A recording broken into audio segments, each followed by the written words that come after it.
बिस्मिल्लाहिर्रहमानिर्रहीम, अस्सलाम वालेकुम, वेरी गुड मॉर्निंग। मैं हूं माया खान और मैं हूं शाहजेब अहमद। और आज आप 1 सितंबर 2022 यानी कि नया महीना अंग्रेजी कैलेंडर के हिसाब से शुरू होता है और आज का दिन जुमेरात का है। देखते हैं आज पाकिस्तान में क्या हो रहा है और आज हम सबसे पहले पाकिस्तान में 92 न्यूज़ से बराह रास्त आपके साथ क्या डिस्कस करने वाले हैं। लेकिन सबसे पहले हम ये बताएंगे आहिस्ता आहिस्ता आपको कि कहां कहां हमारे नुमाइंदे कैसे कैसे वहां पर हमें अपडेट कर रहे हैं। लेकिन बहुत कुछ हो रहा है शाहजेब। कल जो है इमरान खान साहब भी जो है वो अदालत में गए, उनका जो बयान था उसके वाले से भी बातचीत होगी आगे जाके प्रोग्राम में। सैलाब इस वक्त हमारे लिए सबसे ज्यादा प्रायोरिटी थी, है और रहेगी जब तक हम इस चैलेंज से नहीं निकल जाते।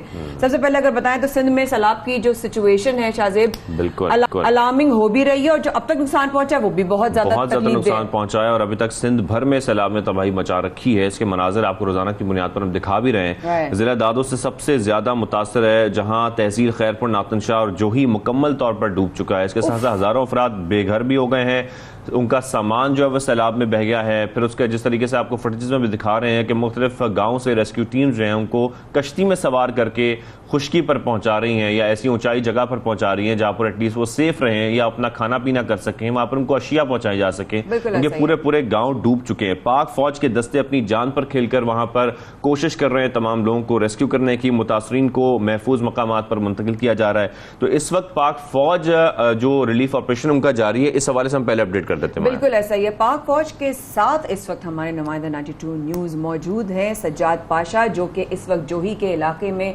कश्ती सवार हैं और वो साथ साथ हमें चूंकि पाक फौज का उनको जो है सपोर्ट हासिल है और वो इस वक्त हमें अपडेट कर रहे हैं। आइए जानते हैं इस वक्त ज़ेरे आब इलाकों में क्या सिचुएशन है, क्या सूरत हाल है। सज्जाद पाशा साहब जरा प्लीज हमें बताइएगा।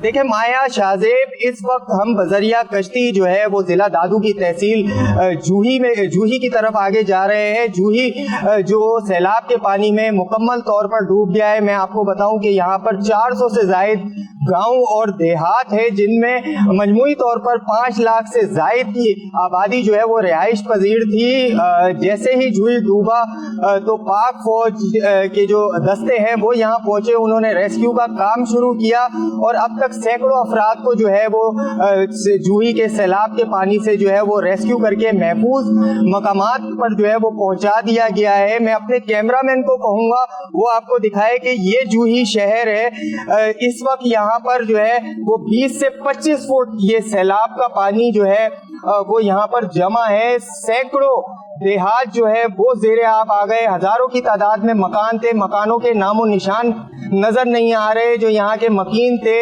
वो खुद तो महफूज मुकामात पर मुंतकिल हो गए, लेकिन उनका लाखों रुपए का सामान जो है, उनका घर जो है वो सैलाब के पानी की नजर हो गया है। इस वक्त भी हम जो है वो पाक फौज के साथ है और पाक फौज के जो एहलकार है वो लोगों को रेस्क्यू करने के लिए जो है वो आगे जो जूही से आगे जो गांव है, देहात है, वहां पर जा रहे हैं, ये देखने के लिए कि कोई ऐसा शख्स, ऐसा बच्चा, ऐसी खातून तो मौजूद नहीं है जो जिनको रेस्क्यू की जरूरत हो। और इसी तरह ये अमल जो है वो तब से जारी है रेस्क्यू का, जब से जूही शहर डूबा है। सज्जाद साहब, आपने इस वक्त जो हमें दिखाया है शाहजेब, दूर दूर तक झील का मंजर पेश कर, पूरे मजार डूबे हुए नजर आ रहे हैं। सारे जितने घर हैं वहां पर वो नजर ही नहीं आ रहे कि घर गए कहाँ हैं। दरख्त तकरीबन हम देख रहे हैं कि 8 से 10 फुट पानी जो मुझे फील हो रहा है तकरीबन पानी वहां पर इस वक्त सैलाब का वहां पर खड़ा है।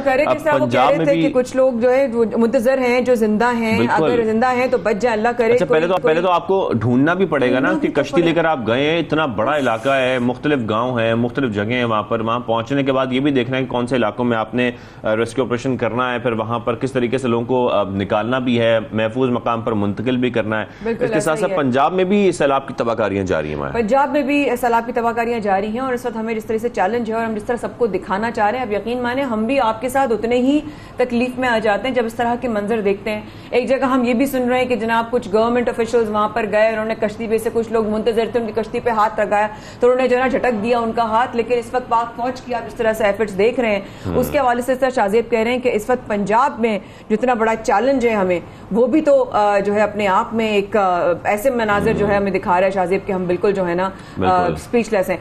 बिल्कुल आप सही कह रही हैं। सैलाब से मुतासर अफराद की बड़ी तादाद को आरजी कैंप से मुंतकिल किया जा रहा है और इसी पर अपडेट भी हमें दे रहे हैं हमारे नुमाइंदा 92 न्यूज़ हैं मोहम्मद आसिफ। उनसे हम जान लेते हैं कि पंजाब की क्या हाल है, क्योंकि सदर्न पंजाब बहुत हद तक मुतासर हुआ है। वहाँ पर लोग जो है वो भी बेघर हो गए हैं और बहुत सारे लोग ऐसे हैं जहाँ तक खाने की अशिया खुराक नहीं पहुँच पा रही है। तो मोहम्मद आसिफ, आप हमें अपडेट कीजिएगा इस वक्त पंजाब की क्या सूरत हाल है और आप किस इलाके में मौजूद हैं? जी शाहजेब, इस वक्त मैं ये ज़िला डेरा गाजी खान की तहसील कोट चुट्ठा में मौजूद हूँ और यहाँ पर भी जो सूरत हाल है वो इसी तरह की नज़र आ रही है। हर तरफ पानी ही पानी नज़र आ रहा है। लोगों के घर, लोगों की बस्तियाँ बिल्कुल मलियामेट हो चुकी हैं।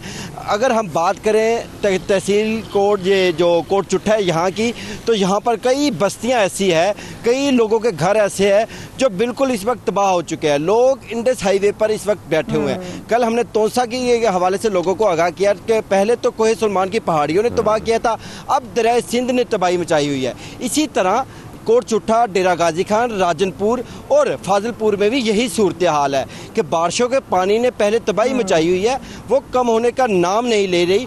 लोगों के पास खुराक ख़त्म हो चुकी है।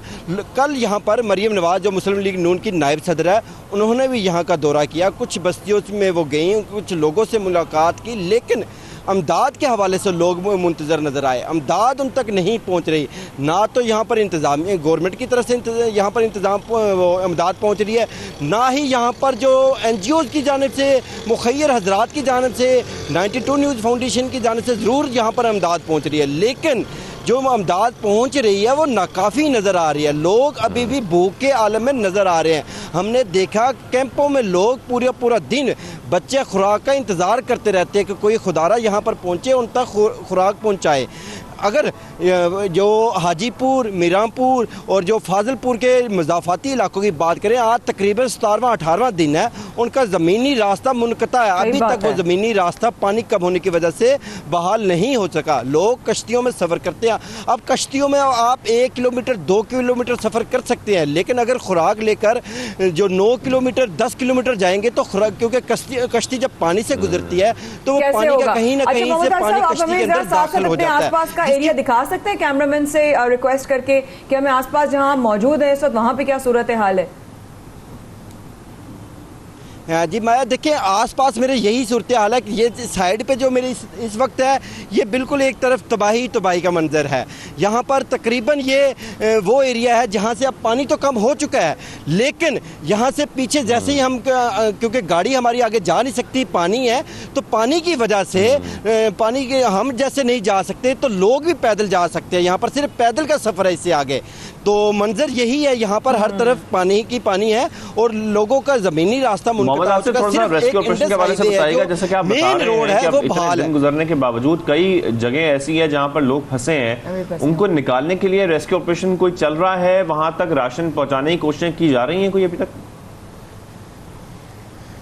जी शाहजेब, देखिए रेस्क्यू ऑपरेशन भी जारी है, पाक फौज की जाने से इमदादी कार्रवाई भी की जा रही है, लेकिन लोगों का एक ही गिला, जो हम इतने दिनों से यहाँ पर लोग गिला करते, लोग हमसे गिला कर रहे हैं। तकरीबन आज 11वां-12वां दिन हमें यहाँ पर हो गया मौजूद और 11-12 दिनों से हमें कहीं पर डिस्ट्रिक्ट गवर्नमेंट नज़र नहीं आ रही। कहीं पर हमें कमिश्नर, DC, इसके अलावा AC, असिस्टेंट कमिश्नर, कहीं पे कोई नज़र नहीं आ रहा। 11 दिनों से हम यहाँ पर उनसे रिक्वेस्ट कर रहे हैं कि लोगों के पास पहुँचे यार, लोगों की खिदमत करें, लोगों की मुश्किलात सुने, लोगों को टेंट फ्राहम करें। अब जनूबी पंजाब में सूरत हाल ये है कि आज दर्जा हरारत 42 तक जाने का इम्कान है। अब 42 दर्जा हरारत में छोटे छोटे बच्चों को आप इंडस हाईवे पर खुले आसमान तले गुजार रहे हैं, फिर खुराक की भी किल्लत है इस वक्त और ऐसी मुश्किलात में जहाँ हर तरफ पानी है, ना वो कहीं ट्रैवल कर सकते हैं, ना उनको किसी जगह पर मुंतकिल किया जा सकता है जब तक कि वहां पर कश्तियां ना पहुंच जाएं। और जाहिर बात है कि कितनी कश्तियां वहां पर पहुंचेंगी कि मुतासरीन की तादाद बहुत ज्यादा है। अब हम आपको सिंध के बाद हमने आपको पंजाब और पंजाब के बाद आपको KPK की तरफ ले चलते हैं, जहां पर जाहिर सैलाबी सूरत हाल बहुत ही मैं कहती हूँ एक टाइम तक तो कोई राब्ता ही नहीं था। ऐसा बलूचिस्तान कोयटा से हमारा यही ताल्लुक रहा है कि बिल्कुल हम राब्ता करने की कोशिश करते रहे और हमारे कितने लोगों, नुमाइंदे से या हमारे गेस्ट से, हमारे पैनलिस्ट से नहीं बात हो सकी। अब हम आपको 4 सदा की तरफ लेके चलते हैं, जहां हमारे नुमाइंदे 92 न्यूज न्यूज़ जीशान का खेल हमारा इंतजार कर रहे हैं। प्लीज हमें बताएं वहां पर सिचुएशन, क्योंकि खानदान का एक ऐसा भी है जो कि पूरा जो है शाजिब वो पूरा फैमिली जो है वो अफेक्ट हुई है और पूरा उनके ये कहा जा रहा है कि साथ साथ उनके 2 नन्हे बच्चे भी सैलाब की नजर हो गए हैं। अब इस मुतासरा खानदान के साथ ना तो किसी हुकूमती और ना ही इंतजामिया ने कोई राब्ता किया है। जीशान का खेल, आप बताइएगा आप कहाँ पर मौजूद हैं और इस हवाले से क्या अपडेट्स हैं आपके पास? जी बिल्कुल, इस वक्त हम चारसदा के इलाके शाहबड़ा में मौजूद है और ये इलाका सबसे ज़्यादा सैलाब से मुतासर हुआ है। यहाँ पर मैं एक ऐसे घर में मौजूद हूँ जिनका घर भी सैलाब के बायस तबाह हो गया है और इस घर के 2 नन्हे नन्हे फूल जैसे बच्चे भी सैलाब में जाबाक हो गए। अबू बकर और अलीना की उम्र 13 साल थी और अबू बकर की उम्र 7 साल थी। वो जो है सैलाब में जाबाक हो गए और इस वक्त पूरे इलाके में गम का समा है, मातम का समा है और लोग काफ़ी ज़्यादा अफसरदा। ये उनका घर है जो सैलाब में तबाह हुआ है। यहाँ पर कीमती चीज़ें जो है तबाह हो गई है, कमरे जो थे वो गिर गए हैं और इनका जो इस्तेमाल का सामान था वो अब भी पानी में डूबा हुआ है। इस वक्त हमारे साथ इन नन्हे बच्चों का रिश्तेदार मौजूद है, उनसे जानते हैं कि थोड़ा सा बताएं, कोई नुमाइंदा आया है? नहीं जी, अभी तक कोई भी नहीं आया। अब ये लोग इसलिए बैठे हुए ये बता रहे हमारे पास कोई भी नहीं आते, ये सैलाब में डूबे, सबको पता है। ये लोग क्या काम क्या करते हैं? ये लोग जमींदार है, बहुत ज्यादा गरीब है इसका। ठीक है, इसका ये कल काम पर नहीं जाएगा तो रात को भूख है, इसका घर में कुछ नहीं होते। तो बस ये अपील करते हम, इसके साथ कुछ ना कुछ तावन होना चाहिए। जी बिल्कुल, जैसा कि आपने इन बच्चों के पड़ोसी और रिश्तेदार से सुना कि ये लोग इंतहाई गरीब है और अब इनका घर भी जो है वो तबाह हो गया है और इनके 2 बच्चे भी जो है वो अल्लाह को प्यारे हो गए। ये लोग मुतालबा कर रहे हैं कि कोई इंतज़ामिया और हुकूमती एहलकार आए और इनकी किसी हद तक जो है वो इमदाद का ऐलान करे। बहुत शुक्रिया जीशान का खेल आपने दिखाया, लेकिन इतने दुख के साथ अल्लाह ताला इन माँ बाप को, इन पूरी फैमिली को सब्र दे और बच्चों के लिए जो है बेहतरीन मामलात हों। कितनी तकलीफ की बात, इस तरह वो रह रहे हैं, इस तरह वो टेंट लगाया हुआ है, जिस तरह उनके घर में पानी है, सब हो जाता है, लेकिन अपनों का जो खोने का दुख होता है वो उसका कोई भी जो है उसकी मलामत नहीं कर सकता और उसका कोई भी, मेरा ख्याल है, उसका रिटर्न है ही नहीं किसी चीज़। कुछ भी कर लें आप, तो गवर्नमेंट को चाहिए कि जहां हाईलाइटेड है कम से कम वहां तो कम से कम जाएं। बलूचिस्तान की तरफ आपको लेके चलते हैं जहां तबाकारियों का जो नंबर है वो सबसे ज़्यादा है।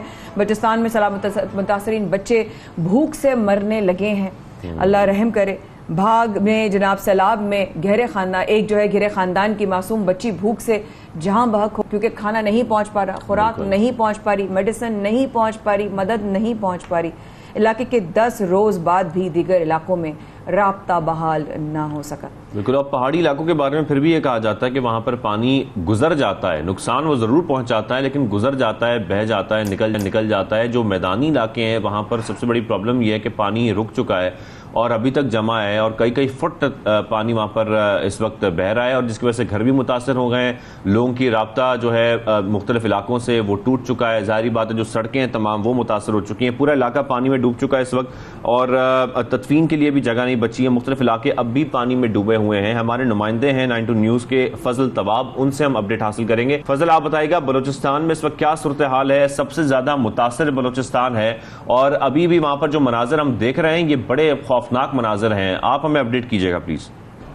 है कि बलूचिस्तान में हालिया मानसून तूफ़ानी बारिशों और सैलाबी सूरत हाल ने तबाही मचा दी और तबाही की नई तारीख जो है वो रकम कर दी गई है। जहाँ सूबे के मुख्तलिफ अजला में तबाहकारियाँ हुई हैं, वही कोयटा के नवाई इलाकों में भी सैलाबी रेले आने के बायस कच्चे मकाना जहाँ तबाह हुए, वहीं पक्के मकाना जो है वो भी ज़मीन बोस हो चुके हैं। मैं इस वक्त नवाई इलाके नवा किली के बाईपास में मौजूद है। यहाँ पर आप देख सकते हैं कि मासूम बच्चे, ये खातून जो है ये इस वक्त उस मलबे तले जो सामान दब चुका है, कोशिश कर रही है कि वो सामान को जो है वो निकाले। इतना नुकसान अम्मा आपका हुआ है, कुछ भी तो यहाँ पे नज़र ही नहीं आ रहा।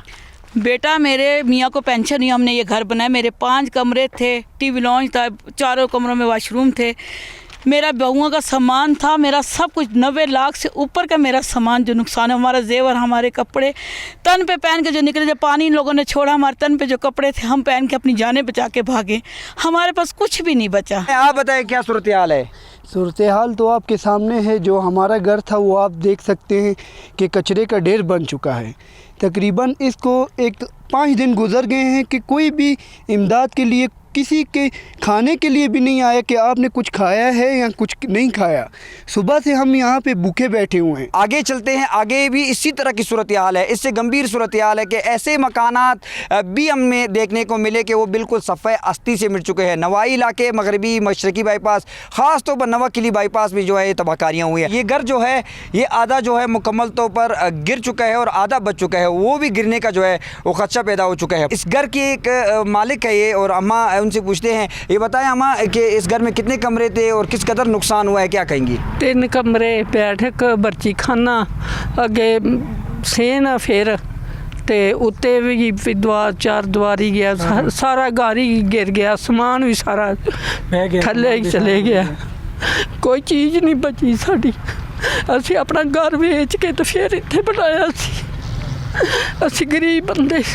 जी बिल्कुल, यकीनी तौर पर यहाँ पर इतनी बड़े पैमाने पर बर्बादी हुई है, नुकसानात हुए हैं कि यहाँ पर आंख अश्कबार है, क्योंकि इन लोगों का यही आशियाना था, यही ज़िंदगी भर की जमा पूंजी थी जो सैलाबी रेले में बह कर ख़त्म हो चुकी है। यहाँ पर एक और ख़ातून मौजूद है, उनसे भी बात करते हैं कि कैसा घर था यहाँ पर आपका, और कितना सामान था, और कितने बच्चे हैं, और किस तरह खुले आसमान तले आप लोग ज़िंदगी गुजार रहे हैं, क्या कहेंगी?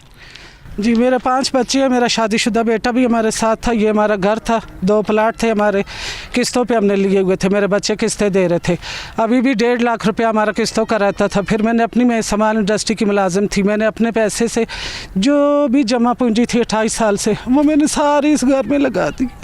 मेरा घर भरा हुआ सामान से, मेरे बेटे की 6 महीने पहले शादी, उसका नया सारा सामान गया। मेरे दूसरे बेटे का प्लाट चला गया, वो हॉस्पिटल में दाखिल है, टेंशन से कुछ भी नहीं बचा हमारे पास, सिर्फ ये कपड़े जो पहने हुए थे ये बच्चे। कई इलाके ऐसे हैं कोयटा के नवाई इलाके जहाँ पर कच्चे मकानात जो है वो सैलाबी रेले में बिल्कुल सफ़े हस्ती से मिट चुके हैं, और पक्के मकानात ऐसे हैं जो मुकम्मल तौर पर मुनद्दिम हो चुके हैं और सामान जो है वो नीचे दब चुका है। इस घर का मालिक भी मौजूद है, बात करते हैं किस कदर नुकसान हुआ है, क्या कहेंगे? हुकूमत ने आपकी मदद की?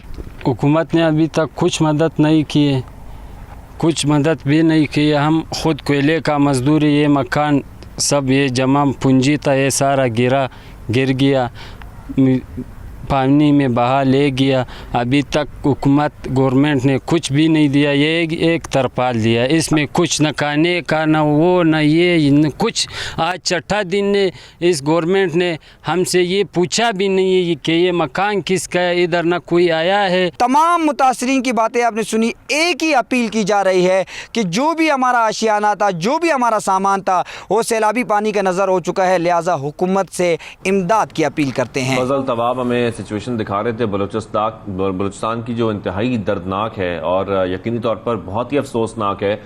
मेरे ख्याल में इस वक्त सबसे ज़्यादा ज़रूरत बलूचिस्तान को है, वहाँ की इंतज़ामिया, वहाँ की हुकूमत ये कोशिश करे कि जितने लोगों के घर तबाह हो गए हैं, जिस तरीके से लोग रो रहे हैं क्योंकि उनकी ज़िंदगी की जमा पूंजी, उनका तमाम उनकी प्रॉपर्टीज़, उनका सामान सब कुछ बह चुका है, और सिर्फ जैसे कि वो खातून कह भी रही थी कि उनका सिर्फ जो उन्होंने कपड़े पहने से वो बचे, इसके अलावा कुछ नहीं बचा। तो मेरे ख्याल में ऐसे में खुराक की किल्लत भी वहाँ पैदा हो गई है और मुश्किलात का सामना है बलूचिस्तान के लोगों को। वहाँ पर इस वक्त लोगों को ज़रूरत है सपोर्ट की, और ख़ास तौर पर मेरे ख्याल में गवर्नमेंट्स को मिलकर ये कोशिश करनी चाहिए कि बलूचिस्तान के लोगों को वहाँ से रेस्क्यू भी किया जाएगा, ज़रूरत है, या फिर उनका खाना पहुँचाया जाए, उनका जो नुकसान हुआ है उसका इजाला किया जाए। लेकिन इसी मामले पर मजीद बात भी करनी है बलूचिस्तान के हवाले से। बलूचिस्तान के रचन शोरान से मुंतखब रुकने बलूचिस्तान असम्बली सरदार यार मोहम्मद रिन साहब हमारे साथ मौजूद है, उनसे हम बात करेंगे। सरदार साहब, सर अस्सलाम वालेकुम। सर, सबसे पहले तो ये बताइएगा कि आपके इलाके में सैलाब की इस वक्त क्या सूरत हाल है?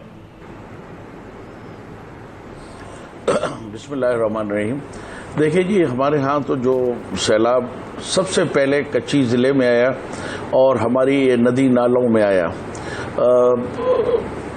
हमारे यहाँ सिचुएशन ये है, अल्लाह की एक मेहरबानी, तकलीफ तो है सब कुछ, मगर हमारे यहाँ पानी आके चला जाता है, क्योंकि पहाड़ी इलाके, पहाड़ी सिलसिले, पानी रुकता नहीं है। वो उसका रुख जो होता है वो नीचे इलाकों की तरफ। मसलन इस वक्त जो सूरत हाल बनी हुई है सिंध के अंदर, नसीराबाद के अंदर, लाड़काना, कंबर, शहदादकोट, ये सारा पानी जो है ये जो वहाँ से इवन ज़ियारत, हरनाई से सिब्बी होते हुए यही पानी जो है वो ट्रेवल करता करता आखिर में सिंध की तरफ और मंशूर लेक की तरफ चला जाता है। तो हमारे यहाँ तबाही तो मैं लफ्ज़ नहीं इस्तेमाल करूँगा बार बार, मगर बहुत हमारे नुकसानात हुए हैं, हज़ारों घर हमारे उजड़ गए हैं। हमारे कैनाल सिस्टम जो वहाँ फ्लड का जो कैनाल सिस्टम है वो बड़ी मेहनतों से और बड़ी मुश्किलों से हमने लोगों ने अपने बनाए हुए हैं। उनके घर, उनके सदियों से वो जो लोग बैठे हुए थे और ऊंची ज़मीनों पे भी बैठे हुए थे, इस दफ़ा इस तरह का जोर आवर एक सैलाब आया, इतना ज़्यादा पानी आया कि उनके घर, उनके माल, उनके मवेशी सारे चले गए। बात यह है कि ये जो सूरत हाल आज बनी है वो एक दिन के लिए नहीं थी। इस 2010 में भी हमारे यहाँ सैलाब आया था, 2012 में भी इसी तरह की तबाही आई थी, मगर हमारे हुक्मरान हमेशा उनकी अपनी तरजीहात होती हैं। बलूचिस्तान के अवाम, बलूचिस्तान के लोग, बलूचिस्तान के वसाइल, उनकी तरजीह नहीं होती है। उनको जब आते हैं तो उनके अपनी एक एजेंडा लेके बलूचिस्तान गवर्नमेंट में आते हैं, जैसे मौजूदा हुकूमत है। अब हमारे इलाकों में ये जो रिजिस थी, जहाँ नदी नाले थे, नाले हैं, परमानेंट नाले हैं। अब सुकलेजी रिवर है, मूला रिवर है, बोलान रिवर है, ये तो नॉन रिवर है पूरे बलूचिस्तान की। इन पे डैम बन सकते थे, बोलान का डैम गवर्नमेंट ऑफ बलूचिस्तान ने अप्रूव किया है। क्या इन हवाले से एक अवामी आदमी, एक अवाम को रिप्रेजेंट करने वाले आपका इस वक्त क्या एक्टिविटीज, क्या आप समझते हैं कि हम आप लोगों का किरदार होना चाहिए, या आप लोग क्या अपनी तरफ से कोशिशें कर रहे हैं? जी देखिए, हमारा किरदार तो ये होना चाहिए था कि यह है उस वक्त जब सैलाब आया, मेरा पूरा खानदान, आपके खुद नुमाइंदे गए वहां पे, उनके लोगों के साथ बैठे। हम क्या कर सकते थे? हम उनको रेस्क्यू कर सकते हैं। हमने उनको जो इनिशियली उनको मदद चाहिए थी वो हमने दी, मेडिकल किया, वहां से डिप्टी कमिश्नर साहब और दूसरे लोगों को हमने बुलाया, मगर वो भी हमने तो डिप्टी कमिश्नर हमारे कच्ची है, वो गरीब फुटबॉल बने हुए हैं, इनके पास कुछ है नहीं। हम उनको प्रेशराइज करते हैं, लोग प्रेशराइज करते हैं कि रेस्क्यू करें लोगों को और लोगों की हेल्प करें, मगर बदकिस्मती से वो कुछ कर नहीं पा रहे हैं। उधर से गवर्नमेंट उनको कुछ दे नहीं रहे, इधर से पब्लिक का और हमारा प्रेशर है उनके ऊपर।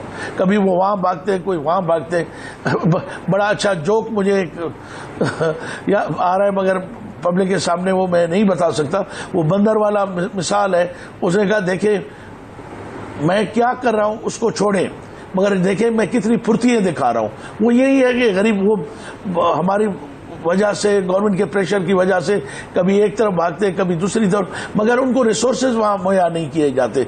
अब सुकलेजी जो डैम है, इस पे 10 करोड़ फेडरल गवर्नमेंट लगा चुकी है इसके सर्वे के लिए, मगर इस दफा भी हमने बहुत एफर्ट किया, मगर 10 साल से हर साल वो हाईलाइट होता है, मगर उसके लिए एलोकेशन सबके सामने। देखिए मेरी बात सुनिए, ये जरूर बताइएगा कि अरकान असेंबली के साथ बैठकर आपकी कोई मीटिंग हुई है, कोई इस बात पर आप लोग मुत्तफिक हुए हैं कि किस तरीके से हैंडल करनी है सिचुएशन, किस तरीके से इलाकों को, वहां पर लोगों को रेस्क्यू करवाना है, वहां तक रिलीफ पहुंचाना है? और फिर जारी बात है, मेरे ख्याल में इस वक्त तमाम लोगों को मिलकर, तमाम अरकान असेंबली को मिलकर, तमाम लीडरान को मिलकर काम करना है।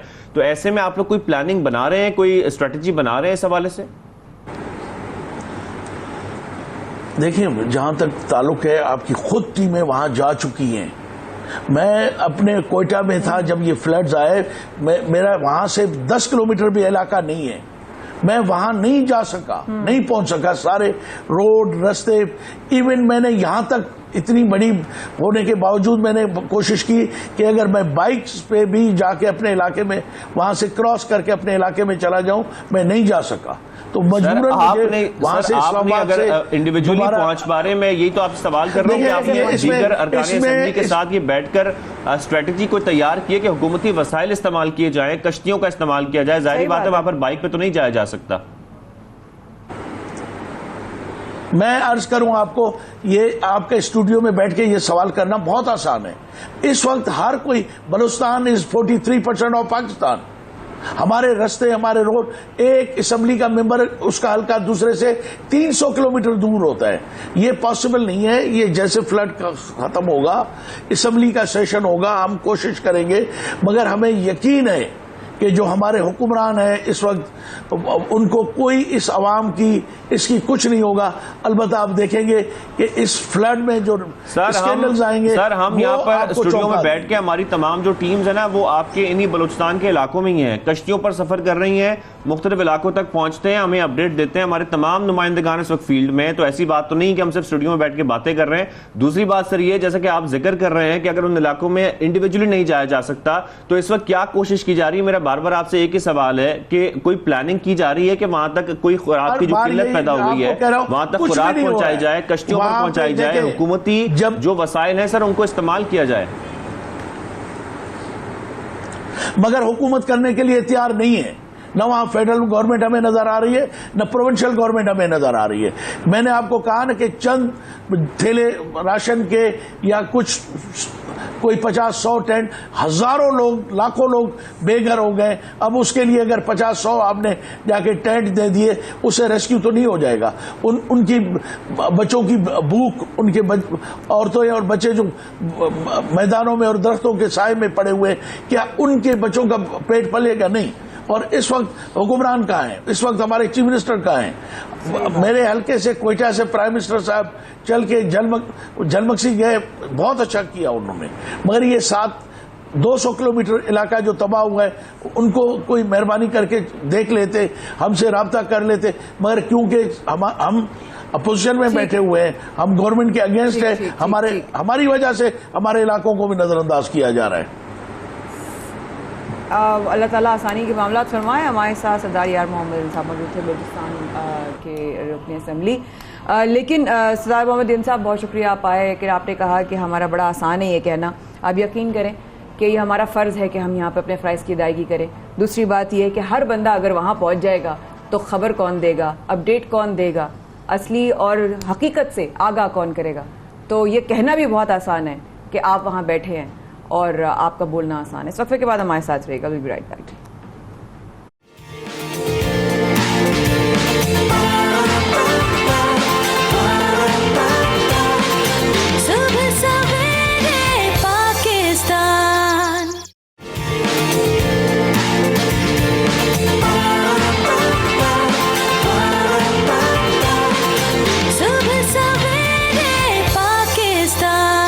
बैक आप देख रहे हैं सबसे पहले पाकिस्तान, माया खान और शाहज़ेब अहमद के साथ। ब्रेक से पहले जिक्र हो रहा था बलूचिस्तान का, बलूचिस्तान की सूरत हाल का, लेकिन इस सारी सूरत हाल में हम ये भी देख रहे हैं कि सैलाब से तो मुतासर लोगों के घर भी हुए हैं, सामान भी हुए हैं, लोगों की जिंदगियां भी इसमें जा चुकी हैं, लेकिन इसके साथ साथ जो मुख्तलिफ बीमारियां फैल रही हैं उसमें मुसलसल इजाफा हो रहा है। वबाई अमराज फैलने का जो खदशा जाहिर किया जा रहा था उसमें हम देख रहे हैं कि बहुत सारे केसेस सामने आ रहे हैं। साफ पानी और खुराक की अदम दस्तियाबी और माहौलियाती आलूदगी की वजह से सैलाब ज़दगान मुख्तलिफ पेट की और जल्द की बीमारियों में मुब्तला हो रहे हैं, केसेस सामने आ रहे हैं। आप लोगों को याद होगा हम बार बार इस बात का जिक्र कर रहे थे कि अभी चैलेंजेस हमारे खत्म नहीं हुए। एक चैलेंज था कि आने वाला है, बारिश का जो पानी होगा या सैलाब की सूरत हाल होगा या लैंडस्लाइडिंग होगी, ये तमाम चैलेंजेस हमें होता है कि होने वाले हैं।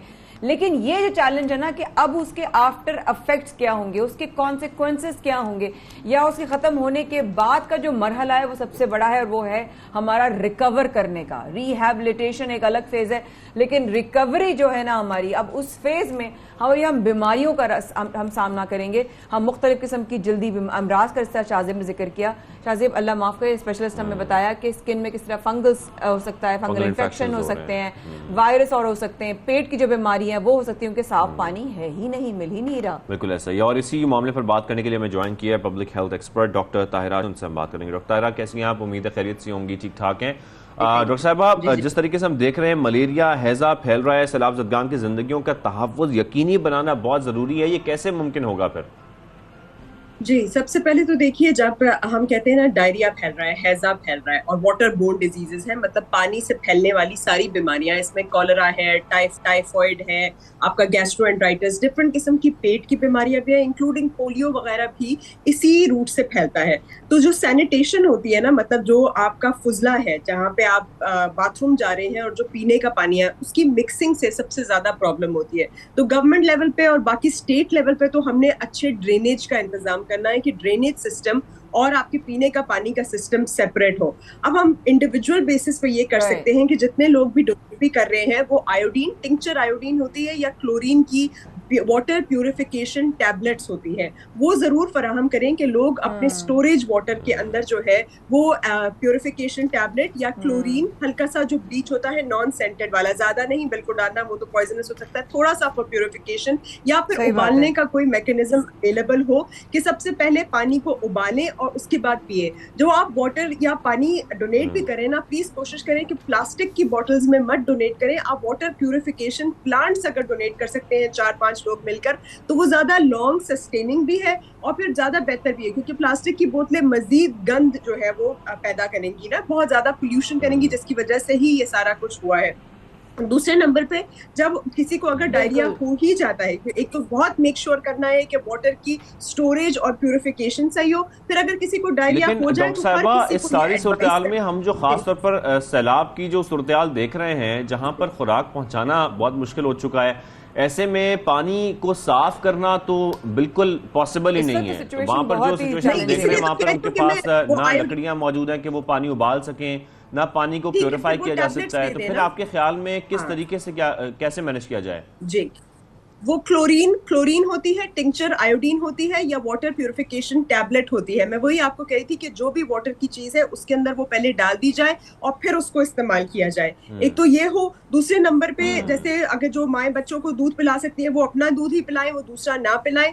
फिर आपका आ जाता है कि एक दफा डायरिया हो गया तो उसे कैसे कंट्रोल करना है, उसमें भी बहुत ज्यादा उनको ORS देने की जरूरत है। तो ORS के सैशे बने हुए या टिन या कैन, वाटरप्रूफ कैन या टिन के अंदर बने हुए ड्रिंक्स जो होती है ना, वो आपने उनको प्रोवाइड करनी पड़ेगी। अब हम कुछ कर, इसका और कोई हल नहीं है एक्चुअली, लेकिन इन द लॉन्ग रन सिर्फ यही वाटर प्यूरिफिकेशन का ये तरीका। ORS के साशे साथ भिजवाने बहुत जरूरी है वैसे वहां पर। ये बहुत देखे ना, अब इस तरह की चीजें हमें तो फिर भी तजुर्बा है कुछ ना कुछ, क्योंकि जाहिर है पेट की इस तरह बीमारी आ रही है। अब आपने कहा कि ORS या नमक शक्कर ही हम भिजवा दें साथ साथ, कि वो जो भी उनको पानी मिले, क्योंकि मसला ये रखा कि उनको जो बेसिक अब पानी है ना वो उन्हीं जगहों पे मिल रहा है जहां पर गाड़ियों की पहुंच है, जहां रेस्क्यू ऑपरेशंस या हमारे जो डोनेशंस लेके जाने वाले इदारे वहां जहां पहुंच सकते हैं। अभी तो उनके तक पहुंचने भी बहुत दूर है और वो रास्ता भी अभी इस वक्त चैलेंज का ये सामने डॉक्टर साहब, अगर ये जो बीमारियां पेट की आ रही हैं उसकी जरा आप निशानदही थोड़ी कर सकती हैं कि क्या हो सकता है? वॉमिटिंग है, मोशंस हैं, दोनों हैं, पेट की दर्दें? इस वक्त जो है हमने अनफॉर्चुनेटली अमवात भी देखी हैं और इसमें बच्चों की भी जो है कुछ नंबर्स ऑफ डेथ्स हैं। देखिए, आपका फौरन जो है वाटरी डायरिया हो जाता है, मतलब पेचिश शुरू हो जाती है, पानी जैसा निकलना शुरू हो जाता है आपकी फुजला में, बॉडी में, साथ साथ आपको पतली भी होती है, उल्टी भी आती है। और बच्चे जो हैं उनकी तो स्किन भी और बड़ों की भी बहुत ज्यादा ड्राई हो जाती है, उठाने से बिल्कुल आपको ये लूज सी फील हो जाएगी। यहाँ पे जो डिप्रेशन सा बच्चों का होता है वो बिल्कुल सिंक इन हो जाता है, टोटली आप डिहाइड्रेट हो जाते हैं। अब इसका हल यही है कि सबसे पहले आपने ज्यादा से ज्यादा उनको ORS देके पानी को रिप्लेनिश करना है। साथ आप जो है प्रोबायोटिक, जो एंट्रोजर्मिना के वायल नहीं मिलते, वो प्रोबायोटिक के वायल जरूर भिजवा दें ताकि वो लोग जितना हो सकता है उस वायल को भी पी लें। साथ स्पेक्टा सैशे वगैरह होते हैं, वो आप उसको घोल के भी पानी में पिला सकते हैं ताकि उनका एटलीस्ट डायरिया कंट्रोल हो जाए। या फिर फ्लैजिल जो मेट्रोनिडाजोल होती है, metronidazole anti protozoal, anti parasitic, हर तरह की उसमें काम आ जाएगी, वो आपको दी जा सकती है। और वो ओवरऑल अगर खा लेंगे तो कोई मेडिसिन नहीं डॉक्टर साहब, उनको प्रोबायोटिक्स या उनको इस तरह की चीजें हो जिससे उनके गुड जर्म्स जाएं और वो जो बैड जर्म्स है उनके वो जाके उनको किल करें। Is that right?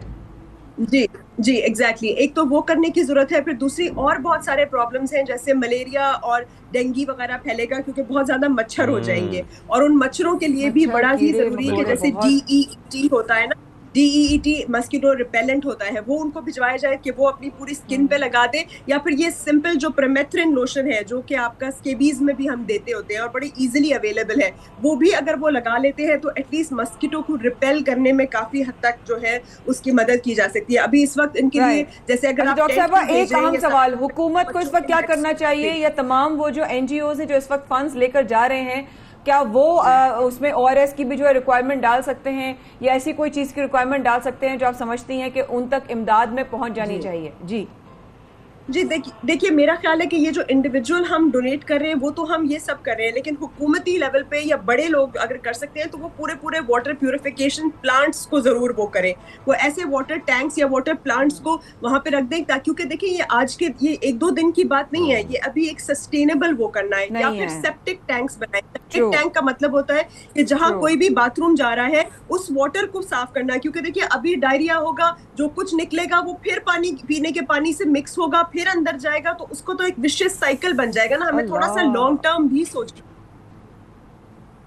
हेलो, अल्लाह रहम करे। बिल्कुल हमें लॉन्ग टर्म सोचना है। डॉक्टर साहब आपने बड़ी सही निशानदेही की है इन तमाम बातों की, बड़ी इंपॉर्टेंट है ये तमाम चीज़ें, और मेरे ख्याल में हुकूमत को इस बारे में सोचना चाहिए कि जिस तरीके से समाज के लोगों को मुंतकिल किया जा रहा है, तो खाने के साथ साथ, खुराक के साथ साथ ये तमाम अशिया भी पहुँचाई जाएँ। जिस तरह डॉक्टर साहबा जिक्र कर रही हैं ORS का, स्मेक्टा, साशिका, ये वो चीज़ें बड़ी सिंपल सी जो अगर पहुँचा दी जाएँ तो एटलीस्ट उनको मुख्तलिफ बीमारियों से बचाया जा सकता है। डॉक्टर साहबा थैंक यू वेरी मच, आपने शो में ज्वाइन किया और ये तमाम चीज़ें हाईलाइट की जो कि बड़ी इंपॉर्टेंट है इस हवाले से। इसके साथ हम ये भी देख रहे हैं सैलाब मुतासरीन के हवाले से कि समाजी इदारे सैलाब मुतासरीन की मदद के लिए काम मुसलसल कर रहे हैं।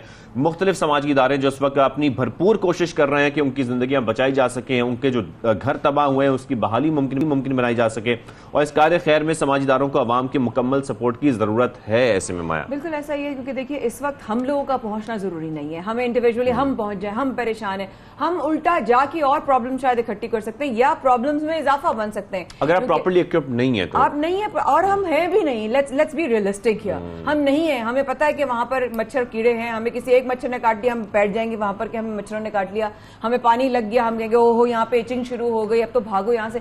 आप उल्टा वहां पर पहुंचने वाले लोगों की मुश्किलात में इजाफा करेंगे। तो आप क्या कर सकते हैं? वो समाजी इदारे जो इस वक्त मेरे और आपकी पहुंच के अंदर है, वो इलाका आपकी पहुंच से दूर है, वो लोग आपके पहुंच से दूर है, आपका जाना नामुमकिन के करीब है, लेकिन ये तमाम इदारे जो इस वक्त ये इस कार्य खैर में लगे हुए हैं, किस तरीके से यहाँ इमदाद लेकर मुस्तहिकीन तक पहुंचा सकें, इनका साथ देने की जरूरत है। बिल्कुल, मिशन निसार किस तरह काम कर रहा है इस पर बात करने के लिए मैं ज्वाइन किया है एग्जीक्यूटिव डायरेक्टर निसार आयशा जाहिद साहब ने, उनसे हम बात करेंगे। आयशा साहब आपको खुशामदीद कहेंगे सबसे पहले पाकिस्तान में। अस्सलाम वालेकुम, कैसी हैं आप? जी वालेकुम अस्सलाम, मैं बिल्कुल ठीक हूँ। Thank you very much Ayesha साहबा, आपने मैं ज्वाइन किया। आयशा साहबा सबसे पहले तो बताइएगा सैलाब मुतासरीन की मुश्किलात कम करने के लिए खास तौर पर आप लोग किस तरीके से काम कर रहे हैं और क्या काम कर रहे हैं? जी सबसे पहले तो मैं शुक्रिया अदा करना चाहूँगी 92 टीवी का और आपकी मैनेजमेंट का, जिन्होंने हमें मौका दिया कि हम यहाँ पर आकर एक अपील कर सकें और लोगों को बता सकें कि हम क्या कर रहे हैं, और ये जो इस वक्त एक पैंडमिक की एक कैटास्ट्रॉफी की सिचुएशन है, इसके अंदर हम हेल्प कर सकें।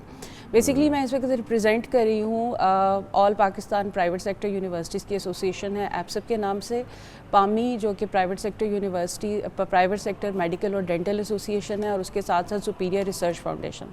हम इन तीनों इदारों ने मिलकर एक मिशन निसार के नाम से एक फ्लड रिलीफ फ़ंड कायम किया है, जिसका मकसद जो है वो ये है कि इस आफत के टाइम के अंदर हमारे जो पाकिस्तानी भाई हैं जो मुश्किलात के अंदर हैं, उनके लिए ना सिर्फ हम रिलीफ बल्कि रिहेबिलिटेशन का काम भी जो है वो कर सकें।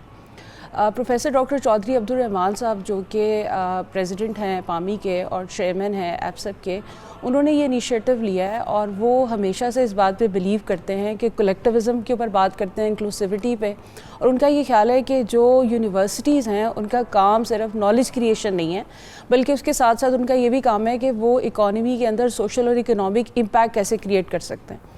तो इसी चीज़ को लेकर उन्होंने जब पैंडेमिक आया तो उस वक्त भी हमने मिशन निसार उस वक्त हमने इसकी बुनियाद रखी, और उस वक्त पैंडेमिक के अंदर हमने लोगों को के लिए रिलीफ ऑपरेशंस किए, फूड ड्राइव्स की, उनके लिए मेडिसिनल कैंप्स लगाए, और अभी जो करंटली हमारा जो मिशन निसार रिलीफ फ़ंड है, इसको बनाने का मकसद ये था कि पाकिस्तान के अंदर जो हमारा एसेट है वो हमारी यूथ है, और यूथ आपकी जो है उसके अंदर वॉलंटियरिज्म जो है उसको इनकलकेट करना बड़ा ज़रूरी है। तो प्राइवेट सेक्टर की जो यूनिवर्सिटीज़ और कॉलेजेस थे वो आगे आए, उन्होंने इनिशिएटिव लिया, उन्होंने कहा कि हमें इसमें काम करने की ज़रूरत है। तो हमने इस वक्त जो है पाकिस्तान के अंदर 242 प्राइवेट सेक्टर की यूनिवर्सिटीज़ हैं, जिसके अंदर 100+ जो है वो प्राइवेट सेक्टर यूनिवर्सिटीज़ हैं जो अपना रोल प्ले कर रही हैं। तो under the leadership of professor doctor Chaudhary Abdul Rahman Sahab, हमारे जो डिफरेंट चैप्टर्स हैं, पंजाब में है, KPK में है, फेडरल में है, सिंध चैप्टर है, हम सब चैप्टर्स की जो ऑर्गेनाइजेशंस हैं, जो कॉलेजेस हैं, जो यूनिवर्सिटीज़ हैं, वो सब मिलकर हमने अपने स्टाफ को, अपने स्टूडेंट्स को और अपनी फैकल्टी को हमने मोबिलाइज़ किया है, और हम जो है वो फ्लड के लिए, फ्लड रिलीफ के ऊपर काम करें। अच्छा, यहाँ पर ये बात बड़ी ज़रूरी है, जैसे अभी थोड़ी देर पहले आपके प्रोग्राम में बात हो रही थी कि हमें दो तरह से चीज़ों को लेकर चलने की ज़रूरत है। एक तो ये कि अभी पानी आ गया है तो क्या चाहिए, और जब ये पानी उतर जाएगा तो उस वक्त क्या चाहिए। तो ये जो mission Nisar flood relief fund है, इसके अंदर हम 2 prong स्ट्रैटजी पे काम कर रहे हैं।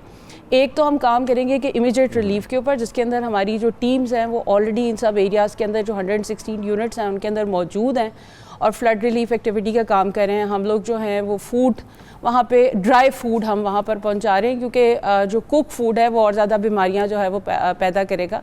इसके साथ साथ हम लोग जो हैं वो वहाँ पे हमारे जो मेडिकल कैंप्स हैं हमने वो इनिशिएट किए हैं, जहाँ पे हम लोगों को जो है वो free medicine, free health care checkup जो है वो उसके ऊपर हम फैसिलिटी प्रोवाइड करें। और उसके अलावा जो मेजर काम जो अभी आने वाला है वो ये है कि जब ये पानी उतर जाएगा और ये जो सारी फैमिलीज़ हैं जिनके पास ना खाने के लिए कुछ है, जिनके पास घर नहीं है, जिनका जो कारोबार है वो तबाह हो चुका है, इन सब लोगों के लिए रिहेबिलिटेशन में हम क्या कंट्रीब्यूट कर सकते हैं। तो इस सिलसिले में जो मिशन रिलीफ। अच्छा आयशा साहबा, रिहेबिलिटेशन का जब हम जिक्र कर रहे हैं, आप लोग मुख्तलिफ इनिशिएटिव्स ले रहे हैं, ये बहुत अच्छी बात है, लेकिन इसमें ये इंश्योर करना बहुत जरूरी है कि नीडी लोग वहां पर कौन से हैं, उनकी निशानदही करना, वो डाटा सारा इकट्ठा करना, इसके लिए खास तौर पर बिल्कुल कि डोनेशंस वहां पर किनको पहुंचानी है, किनकी क्या जरूरत है, इस हवाले से आप लोगों ने पूरा डाटा ऑब्वियसली तैयार किया होगा, तो इसमें क्या प्लानिंग है आप लोगों की? जी बिल्कुल, इसी सिलसिले में ये है कि हमारी टीम्स वहाँ पे ऑन ग्राउंड मौजूद हैं। हमने कम्युनिटीज़ और यूनिट्स जो हैं वो आइडेंटिफाई किए हैं और वंस ये रिलीफ का ऑपरेशन है, इसके साथ साथ जो रिहेबिलिटेशन का काम होगा उसके अंदर हम क्या करेंगे कि हम 25,000 से लेकर 50,000 तक लोगों को जो है वो एक तरह से फाइनेंशियल असिस्टेंस जो है वो प्रोवाइड करेंगे, ताकि वो जो अपना कारोबार है वो उसको दोबारा से शुरू कर सकें और अपने पाँव पे खड़े हो सकें। और उसके साथ साथ हम जो है वो छोटे घर उनको बना कर देंगे, और वो जो छोटे घर होंगे ताकि उनका एक परमानेंट शेल्टर उनके लिए जो है वो क्रिएट हो सके। इस सिलसिले में एप्सप ने तकरीबन 500 मिलियन का जो है वो बजट एक जो है वो इसके लिए एलोकेट किया है। और इस वक्त अक्रॉस पाकिस्तान जितनी भी प्राइवेट सेक्टर की यूनिवर्सिटीज़ हैं और जो मेडिकल और डेंटल कॉलेजेस हैं उनके जो स्टूडेंट्स हैं उन एरियाज़ के अंदर भी मौजूद हैं और हम फंड रेजिंग भी कर रहे हैं। और एट द सेम टाइम हम ये भी आपके प्रोग्राम की तवज्जो से जो लोग हमें इस वक्त देख रहे हैं उनसे हम ये अपील करना चाहेंगे कि ये वो टाइम है कि जब हमें आपकी ज़रूरत है, जब हमारे पाकिस्तानी भाइयों को हमारी ज़रूरत है, हम सबको आगे बढ़ने की ज़रूरत है। और जो कुछ हमारे पास है इसार का जज्बा रखते हुए हमें उसको कंट्रीब्यूट करने की ज़रूरत है। और एक और चीज़ मैं आपके साथ शेयर करूँ कि हम चूँकि एजुकेशनल इंस्टीट्यूशंस की ये इदारा है, तो हम लोगों ने स्पेशल स्कॉलरशिप्स जो हैं और स्पेशल कोटाज भी इन एरियाज़ के जो लोग हैं उनके लिए हमने जो है वो अनाउंस किए हैं, ताकि लोगों की जो तालीम की ज़रूरत है उसको भी हम पूरा कर सकें। और इसके साथ साथ हमने जो इंडस्ट्री है, जो कॉर्पोरेट सेक्टर है, उसको भी हमने ऑन बोर्ड लिया है, ताकि हम लोग जो है वो एक इंक्लूसिव अप्रोच को लेते हुए हम सारे स्टेक होल्डर्स को साथ लेकर चलें और इसको करें। इसके साथ साथ अभी आयशा साहबा, जो घरों की बहाली का खास तौर पर काम है, इसमें आप लोगों का टारगेट क्या है? फंड्स के मुताबिक बात की जाए या ये बात की जाए कि आप लोगों का टारगेट आप लोगों ने जो सेट किया है वो क्या है, कि कितने घरों की बहाली करनी है, किस तरीके से उनको अकोमोडेट करना? जी कम अज़ कम हम जो हम टारगेट कर रहे हैं वो ये है कि अबाउट 500 घर जो है वो हम लोगों को जो है वो बना कर देंगे। और हमने जो है वो डिफरेंट, और हमने इसको इस तरह से देखे है कि हम डिफरेंट जो यूनिट्स हैं उनको हम पूरी तरह से अडाप्ट करेंगे, जिसके अंदर हम उनको मेडिकल फैसिलिटी भी प्रोवाइड करेंगे। उनके लिए जो वहाँ पे जो लोग हैं उनको कारोबार के लिए हम फंड्स भी देंगे, उनको घर भी बना के देंगे, और वहाँ के जो लोग हैं उनकी जो एजुकेशनल रिक्वायरमेंट है उसको भी हम पूरा कर रहे होंगे। राइट, ये सिचुएशन जो आप कह रही है कि हम इनको सिचुएट करेंगे, इन 500 घरों की, आयशा साहिबा इनको कहाँ पे सिचुएट करने का प्लान है? क्या उसी जमीन पर जहाँ पर अभी वो ऑब्वियसली उनके पास जगह नहीं है, या आपको एक नई जगह उनके लिए जो है बनाना चाह रहे हैं? बिकॉज अभी ये हम तो अब समझे जो हो गया वो हो गया, हम अगले साल के लिए कितने प्रिपेयर हैं, ये एक बहुत बड़ा सवाल है अब तो। हाँ जी बिल्कुल, इसके ऊपर भी जो है वो हमारी टीम्स जो है वो काम कर रही हैं, क्योंकि बहुत सारे घर तो ऐसी जगहों पे बने हुए थे जो कि एक तरह से कन्फिस्केटेड थी, जो कि उस तरह से लीगल नहीं थी। तो हम ये भी आइडेंटिफाई करें कि कौन कौन से एरियाज़ हैं जो कि फ्यूचर में जिनके ऊपर फ्लड का इफेक्ट जो है वो कम हो सकता है, और वहाँ पर उनको जो है वो हम फैसिलिटेट कर रहे होंगे उनका घर बनाने के लिए। क्योंकि अगर आप वहीं बना देंगे जहाँ पर ऑब्वियसली उनको नहीं बनाना चाहिए था, या चले अनफॉर्चुनेट रीजंस की वजह से उनका घर वहाँ पर था, क्योंकि अगर वहीं बना देंगे तो नेक्स्ट ईयर फिर हम वहीं खड़े होंगे, वहीं पर फिर आपके फंड्स वहीं मेहनत जो है वही मैन पावर लगनी है दोबारा से। तो हम उसके लिए कितने प्रिपेयर हैं? उसके लिए मैंने जैसे आपको बताया कि हमारी टीम्स जो हैं वो ऑलरेडी ऑन ग्राउंड हैं, हम सर्वेज भी कर रहे हैं और हम ये भी देख रहे हैं कि कौन कौन से ऐसे एरियाज़ हैं जहाँ पे घर बना के दिए जा सकते हैं, प्लस जो डिफरेंट सोसाइटीज़ हैं वो भी हमारे साथ ऑन बोर्ड हैं कि किस तरह से हम जो है वो लोगों को डोनेट कर सकते हैं। तो इसमें सब लोगों को अपना जो है वो रोल प्ले करने की ज़रूरत है और सबको कंट्रीब्यूट करने की ज़रूरत है। तो हम जो हाउसिंग सोसाइटीज़ हैं हम लोगों उनके साथ भी बात कर रहे हैं, हम गवर्नमेंट के साथ भी बात कर रहे हैं और हम उस इलाके का जो सर्वे है वो भी कर रहे हैं और हम देख रहे हैं कि कौन से ऐसे लोकेशंस हैं जहाँ पर घर बना के दिया जा सकता है जो फ्यूचर में किसी क्लैमिटी का शिकार ना हो। और सर्वे बहुत इंपॉर्टेंट है इस वक्त, ताकि एटलीस्ट डाटा होगा तभी इस तरीके से उनको ये रिलीफ दिया जा सकता है। आयशा साहिबा, इस वक्त हम देख रहे हैं कि पूरा मुल्क ये कोशिश कर रहा है कि फंड्स दिए जाएं, मुख्तलिफ इदारों को, समाजी इदारों को फंड्स दे रहे हैं। ऐसे में जब हम खास तौर पर यूनिवर्सिटीज़ की बात करते हैं, मुख्तलिफ स्टूडेंट्स की बात करते हैं, आपने कितना इस वक्त उनके अंदर स्पिरिट देखा, यूथ के अंदर, टीचर्स के अंदर, हमारे खास तौर पर स्टूडेंट्स के अंदर, कि वो कितना आगे बढ़ चढ़ कर कोशिश कर रहे हैं तमाम लोगों की, चाहे वो बलूचिस्तान में बसते हैं, सिंध में हैं या सदर्न पंजाब में हैं, उनकी मदद की जाए? जी बिल्कुल, इसके अंदर हमने ये देखा है कि हमारी जो यूथ है उसने बहुत अच्छा रिस्पांस किया। आपको मैं सिर्फ एक एग्जांपल देती हूँ, जैसे मेरा ताल्लुक जो है वो सुपीरियर यूनिवर्सिटी से है, तो सुपीरियर यूनिवर्सिटी और सुपीरियर ग्रुप में इस वक्त तकरीबन यूनिवर्सिटी के 12,000 स्टूडेंट्स और ग्रुप के जो हमारे कॉलेजेस हैं उसके तकरीबन 50,000 स्टूडेंट्स जो हैं वो इस वक्त डायरेक्टली इन्वॉल्व और इंगेज हैं फंड रेजिंग के अंदर और रिलीफ ऑपरेशंस के अंदर, और 5 करोड़ रुपीस का फंड सिर्फ सुपीरियर ने जो है और आपने आकर जो है सार मिशन की तरफ से हमारे साथ अपनी डिटेल शेयर की हैं। रियली होप कि आप जो काम करें वो एक ऐसा काम हो। तमाम एनजीओज के लिए दुआ है कि जो भी वो काम करें हम आगे के लिए, आगे की जो हमारी पेंडेमिक सिचुएशन है, चैलेंजेस है, उसका सामना कर सकें। शाज़ेब माया हैं आप लोगों के साथ इस वक्फे के बाद भी। Please do stay with us, हम अभी वापस आते हैं।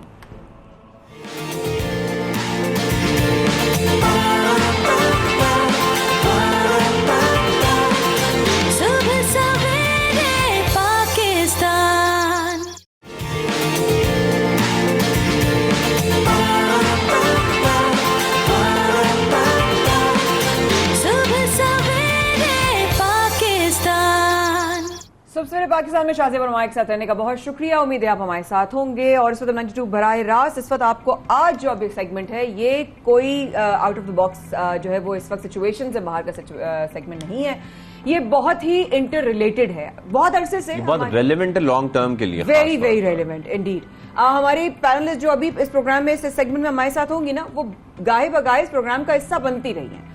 उन्होंने बार बार इस बात की निशानदेही की है, इसी बारे में आवाज उठाई है, लेकिन उसके बावजूद कोई बहुत बड़ा स्टेप लेना हमें नहीं नजर आता। लेकिन अब जो इंटरनेशनल प्लेटफॉर्म्स पे शाज़ेब भी आवाज उठना शुरू हो गई है। क्लाइमेट चेंज पूरी दुनिया के लिए चैलेंज बना हुआ है, खासतौर पर पाकिस्तान के लिए, जिसका मंजर हम इस वक्त पूरे पाकिस्तान में देख रहे हैं, ऑलरेडी देख रहे हैं। इसकी निशानदेही की जा रही थी, खदशा जाहिर किया जा रहा था और अब ये हालात हम देख भी रहे हैं। इस वक्त पाकिस्तान भी क्लाइमेट चेंज का शिकार है। बरतानवी रुकने पार्लियामेंट क्लॉडिया वेब ने इंकशाफ ये किया है कि पाकिस्तान में 7,253 ग्लेशियर्स हैं जो सबसे तेजी से फैल रहे हैं, यानी कि तमाम ग्लेशियर्स आपके पिघलते चले जा रहे हैं। और उसके बावजूद, उसके साथ साथ हम ये फिर सिचुएशन देख रहे हैं सब पाकिस्तान की। राइट, बिल्कुल ऐसा ही है। और साथ साथ अगर ये सिचुएशन रही, पाकिस्तान में 7,253 ग्लेशियर्स हैं जो अप्रॉक्सीमेट इनका जो नंबर आया है, जो सब तेजी से पिघल रहे हैं, शाज़ेब ने शेयर किया। हमारे साथ इसी मामले में मजीद हमारी रहनुमाई के लिए हमारे साथ मौजूद माहिर माहौलियात Afia Sahiba. It's an honour to have you on the show ma'am. अस्सलाम वालेकुम, थैंक यू सो मच, आपने प्रोग्राम में आने के लिए दोबारा वक्त निकाला। अहम मौजू, बहुत जरूरत है इस वक्त इसके बारे में बात करने की। बरतानवी रुकन पार्लियामेंट का इंकशाफ, आसिया जी, इसकी हकीकत क्या है? क्या वाकई ग्लेशियर्स तेजी से पिघल रहे हैं? जी देखिए, ये इंकशाफ तो मुझे नहीं पता कि किस तरह से कहा जा सकता है, क्योंकि ये तो पता है हमें और बहुत अरसे से मालूम है। और इसी वजह से पाकिस्तान की जो हुकूमत है उसके गिलगित बल्तिस्तान के लोगों को तो वैसे ही पता था, क्योंकि ग्लेशियर्स हमारे उसी इलाके में है ज्यादा, और कुछ चित्राल की तरफ। तो हमारा पाकिस्तान में ग्लॉफ का एक प्रोजेक्ट है, ग्लॉफ कहते हैं ग्लेशियर लेक आउटबर्स्ट फ्लड को, जिसकी वजह से ये जो कह रहे हैं ना ग्लेशियर पिघल रहे हैं, पिघल के फिर वो फटता है। वो एक लेक होती है नीचे, जो ऊपर की बर्फ की सतह जब फटती है उसके नीचे से बहुत प्रेशर से पानी निकलता है, तो वो बहुत तेजी से, क्योंकि पहाड़ी इलाके हैं तो ग्रेडियंट उसका इतना स्टीप होता है कि इंतहाई तेजी से, शिद्दत से वो नीचे आता है। उस चीज़ को ग्लॉफ कहा जाता है। तो पाकिस्तान का एक ग्लॉफ 1 प्रोजेक्ट था। इस वक्त हम जो अभी बात कर रहे हैं, इस वक्त की हुकूमत है पाकिस्तान का UNDP के साथ ग्लॉफ 2 प्रोजेक्ट उन दोनों इलाकों में इम्प्लीमेंट हो रहा है। तो इंकशाफ तो ये किसी सूरत में नहीं, इसी, और ना सिर्फ ये किसी सूरत में नहीं सिर्फ है, I stand corrected। बिल्कुल किसी सूरत मतलब उनके लिए ये इंकशाफ और उनका कहना लोगों के लिए इंकशाफ है। मसला ये है कि जो क्लाइमेट चेंज, और इसमें मैं किसी को इल्ज़ाम नहीं दूंगी, इंकशाफ शायद ये इसलिए नज़र आ रहा है कि ये एक किसी अब एक बाहर के मुल्क के पार्लियामेंट के एक रुकन ने ये बात कही है, तो हमें आदत है कि हम बाहर की चीज़ों की तरफ ज़्यादा तवज्जो देते हैं। तो हम उनकी बात फौरन मान लेते हैं कि वो सही कह रहे हैं, उससे पहले जो मर्जी कहते हैं लोग हम नहीं सुनते। एक्सपर्ट तो हमारे यहाँ मिनिस्ट्री ऑफ क्लाइमेट चेंज, हमारे यहाँ मिनिस्ट्री ऑफ क्लाइमेट चेंज का एक बहुत साइंटिफिक इदारा है, GCISC उसका नाम है, global change impact studies centre. हमारे यहाँ मेट डिपार्टमेंट इन्हीं चीज़ों पे पिछले 2 दहाइयों से ज़्यादा अरसे से काम कर रहा है। फिर एक और इदारा है जो कि एक बैनुल अक़वामी रीजनल इदारा है जो कि कहलाता है EC मोड। आप इसका वो, अब मैं इतने लंबे उसमें अभी नहीं जाना चाहती, ICIMOD, जो कि हिंदुस्तान, पाकिस्तान, नेपाल, चीन, अफगानिस्तान, ये जो हमारी बेल्ट है जहाँ ग्लेशियर्स मौजूद हैं, इस पूरे इलाके को थर्ड पोल भी कहा जाता है, क्योंकि दोनों जो शुमाली कुतुब है और जनूबी कुतुब में जितने ग्लेशियर्स हैं, उसके बाद दुनिया में सबसे ज्यादा ग्लेशियर्स यहाँ हैं और उनमें सबसे ज्यादा पाकिस्तान में है। इन्होंने एक बिल्कुल सबसे ज्यादा पाकिस्तान में। आफिया साहिबा, मैं एक रिसर्च पढ़ रहा था, मैंने एक लिस्ट भी देखी, उसमें ये कहा जा रहा है कि पाकिस्तान सबसे ज्यादा मुतासर होने वाला मुल्क है खासतौर पर क्लाइमेट चेंज से। आपका इसके बारे में क्या ख्याल है? सेकेंडली, फिर गवर्नमेंट क्या स्टेप्स ले? अगर हम ये सब कुछ देख तो रहे हैं, 253 ग्लेशियर्स पिघल रहे हैं, ये हमने बता दिया, लेकिन अब गवर्नमेंट को क्या हंगामी बुनियादों पर स्टेप्स लेने की जरूरत है? देखिए, जिसका मैंने आपको जिक्र किया, ग्लॉफ प्रोजेक्ट जो है वो हंगामी बुनियादों ही पे स्टेप्स लेने के लिए, उसमें कम्युनिटीज़ को बताया जाता है कि क्या खतरात लाहक हैं उनको, और उससे उनके बचाव के लिए भी काम किया जाता है। वहाँ पे अर्ली वार्निंग वो लगाए गए हैं, सायरन्स हैं, कम्युनिटी की ट्रेनिंग्स की गई हैं कि आप जब सायरन की आवाज़ सुने तो आपने कहाँ से निकल के और कहाँ पहुँचना है, और जहाँ उन्होंने पहुँचना है वो हमारे यहाँ पूरी दुनिया में, सिर्फ हमारे यहाँ नहीं, ये एक ट्रेंड, ये तरीका है कि जो अपनी इबादत गाह होती है, चाहे वो गरीब से गरीब कम्युनिटी हो, वो अपने इलाके की सबसे बेहतरीन जगह पे बनाई जाती है। और अगर आपको याद हो, जो एशियन सुनामी आई थी उसमें तबाह बर्बाद हो गई थी जगह, बंदा आचे जो एक ब्रुनाई में, वहाँ पे सिर्फ मस्जिदें वहाँ पे खड़ी हुई नजर आई थी। क्यों? क्योंकि हम मस्जिदें बड़ी ऊंची और अच्छी जगह पे बनाते हैं, उन्होंने मजबूत बनाते हैं। इसी तरह से हमारी इन शुमाली इलाका जात में जो मस्जिदें और इमाम बारगाहें हैं वो ऊंची जगहों पे हैं, तो उन जगहों को सेफ हेवन्स डिक्लेयर किया गया है। और ना सिर्फ डिक्लेयर किया गया है, और कम्युनिटीज को पता है कि जब सायरन बजे तो उन्होंने भाग के वहाँ पहुँचना है। उन सेफ हेवन्स के ऊपर उनका पूरा इंतजाम है। वहाँ स्टॉक पाइलिंग की गई है, वहाँ पे खेमे हैं, वहाँ पे कंबल हैं, वहाँ दवाइयाँ हैं, वहाँ ड्राई राशंस हैं। तो ये एक छोटी सी सक्सेस स्टोरी है पाकिस्तान की रेडीनेस की टू क्लाइमेट चेंज इम्पैक्ट्स। लेकिन जिस तरह आपने अभी जिक्र किया, पाकिस्तान उन मुतासरा ममालिक की लिस्ट में तकरीबन टॉप पे है। हम नंबर 5 थे पिछले साल, ये हर साल लिस्ट रिवाइज होती है, ठीक है। हम दुनिया के तकरीबन 200 ममालिक में से हमारा 5वां नंबर था। कभी हम 10 पे होते हैं, कभी 12 पे होते हैं, इससे नीचे हम नहीं गए आज तक, इतनी हमारी थ्रेट लेवल है। तो इस तरह की प्रिपेयर्डनेस हमें पूरे मुल्क के लिए करनी चाहिए, क्योंकि हम देख रहे हैं कि हीट वेव भी आ रही है, लोग उसमें भी मरते हैं। तो उसके लिए हमने क्या इंतजामात करने हैं? हमने दरख्त लगाने हैं, हमने बिल्डिंग मटेरियल को चेंज करना है, हमने अपने कंस्ट्रक्शन के तरीके को चेंज करना है। इसके लिए क्या इंतजामात हैं? अब मॉनसून का हमने इस साल बहुत वाज़े तौर पे देख लिया कि ये अभी तक हमारे दरिया का सैलाब नहीं आया है, दरियाओं का पानी नहीं है, ये हमारी रोद के कोहे सुलेमान के नाले हैं और बलूचिस्तान के जो नाले हैं उनके अंदर ये नाले, एक गलत टर्म है ज्योग्राफिकली, और मेरा ज्योग्राफी से ताल्लुक है, ये भी दरिया ही होते हैं। लेकिन हमारे मुल्क में चूंकि दुनिया का इतना बड़ा एक दरिया है, तो इसलिए हम सिर्फ उसको दरिया कहते हैं और बाकी चीजों को हम नाले कह देते हैं। तो मैं एक आम फहम उसमें बताने के बाद ये समझाना चाह रही हूँ कि बरसाती नाले भी दरिया ही होते हैं, और उन चूंकि वो पहाड़ों जी, और इसके लिए सही करना एक और बहुत जरूरी है, जिसको नाला लई कहते हैं पिंडी में, वो नाला नहीं है, वो भी पिंडी का दरिया है। मैं कराची में रहती हूँ, कराची का दरिया। ठीक है। अच्छा आफिया जी, एक अहम सवाल आपकी बात से निकलते हुए आपकी इजाजत के साथ करना चाहूंगी। एक बात मुझे बहुत तंग कर रही है, मैं इसकी इंडिविजुअल रिस्पॉन्सिबिलिटी लेती हूँ सवाल को करने की। सिर्फ बार बार इस बात का कहा जाता है कि हम उनके लिए शेल्टर्स बना रहे हैं, हम उनके घर दोबारा बना देंगे। बात तो सिर्फ ये है कि अब हमें बकौल आपके भी और मेरी भी ऑब्जर्वेशन के इंडिविजुअली कि भाई अब इस तरह के जो बारिशें हैं, सैलाबी सूरत हाल बार बार होगी, तो अगर वहीं पर घर बना दिए, वहीं पर उनके लिए शेल्टर्स बना दिए, वहीं पर उनको दोबारा जो है कयाम करने के लिए उनकी रिहाइश कर दी, तो क्या नेक्स्ट ईयर के लिए प्रिपेयर्ड हैं? फिर वही हालत होगी, फिर वही जीरो से स्टार्ट करेंगे? आप तो नेक्स्ट ईयर की बात कर रही हैं, मैं सिर्फ ये अगर आपसे सवाल करूं जवाब देने के बजाय कि 2010 में जो सैलाब दरिया में आया था और जो सवात रिवर के हमने मनाजिर देखे थे सबसे पहले, तो क्या वो अब हम नहीं दोबारा देख रहे? तो क्या सीखा? बिल्कुल कुछ लोग कह रहे हैं कि 2 साल आफिया जी फिर तो हम अच्छा देखें, जो अभी वीडियोस आ रही हैं, जैसे मैंने कहा अभी उस तरह का दरिया का सैलाब नहीं आया है, क्योंकि दरियाओं में तो अभी आपके डैम भरे हैं और पानी छोड़ा जा रहा है। लेकिन जो वीडियोस अभी हम देख रहे थे सवात की, वो कुछ लोगों ने कहा कि फेक है, यहाँ पे ये 2 साल पुरानी है। तो अगर 2 साल पुरानी भी है तो 2010 2010 के बाद ही की है ना, तो फिर हमने क्या सीखा?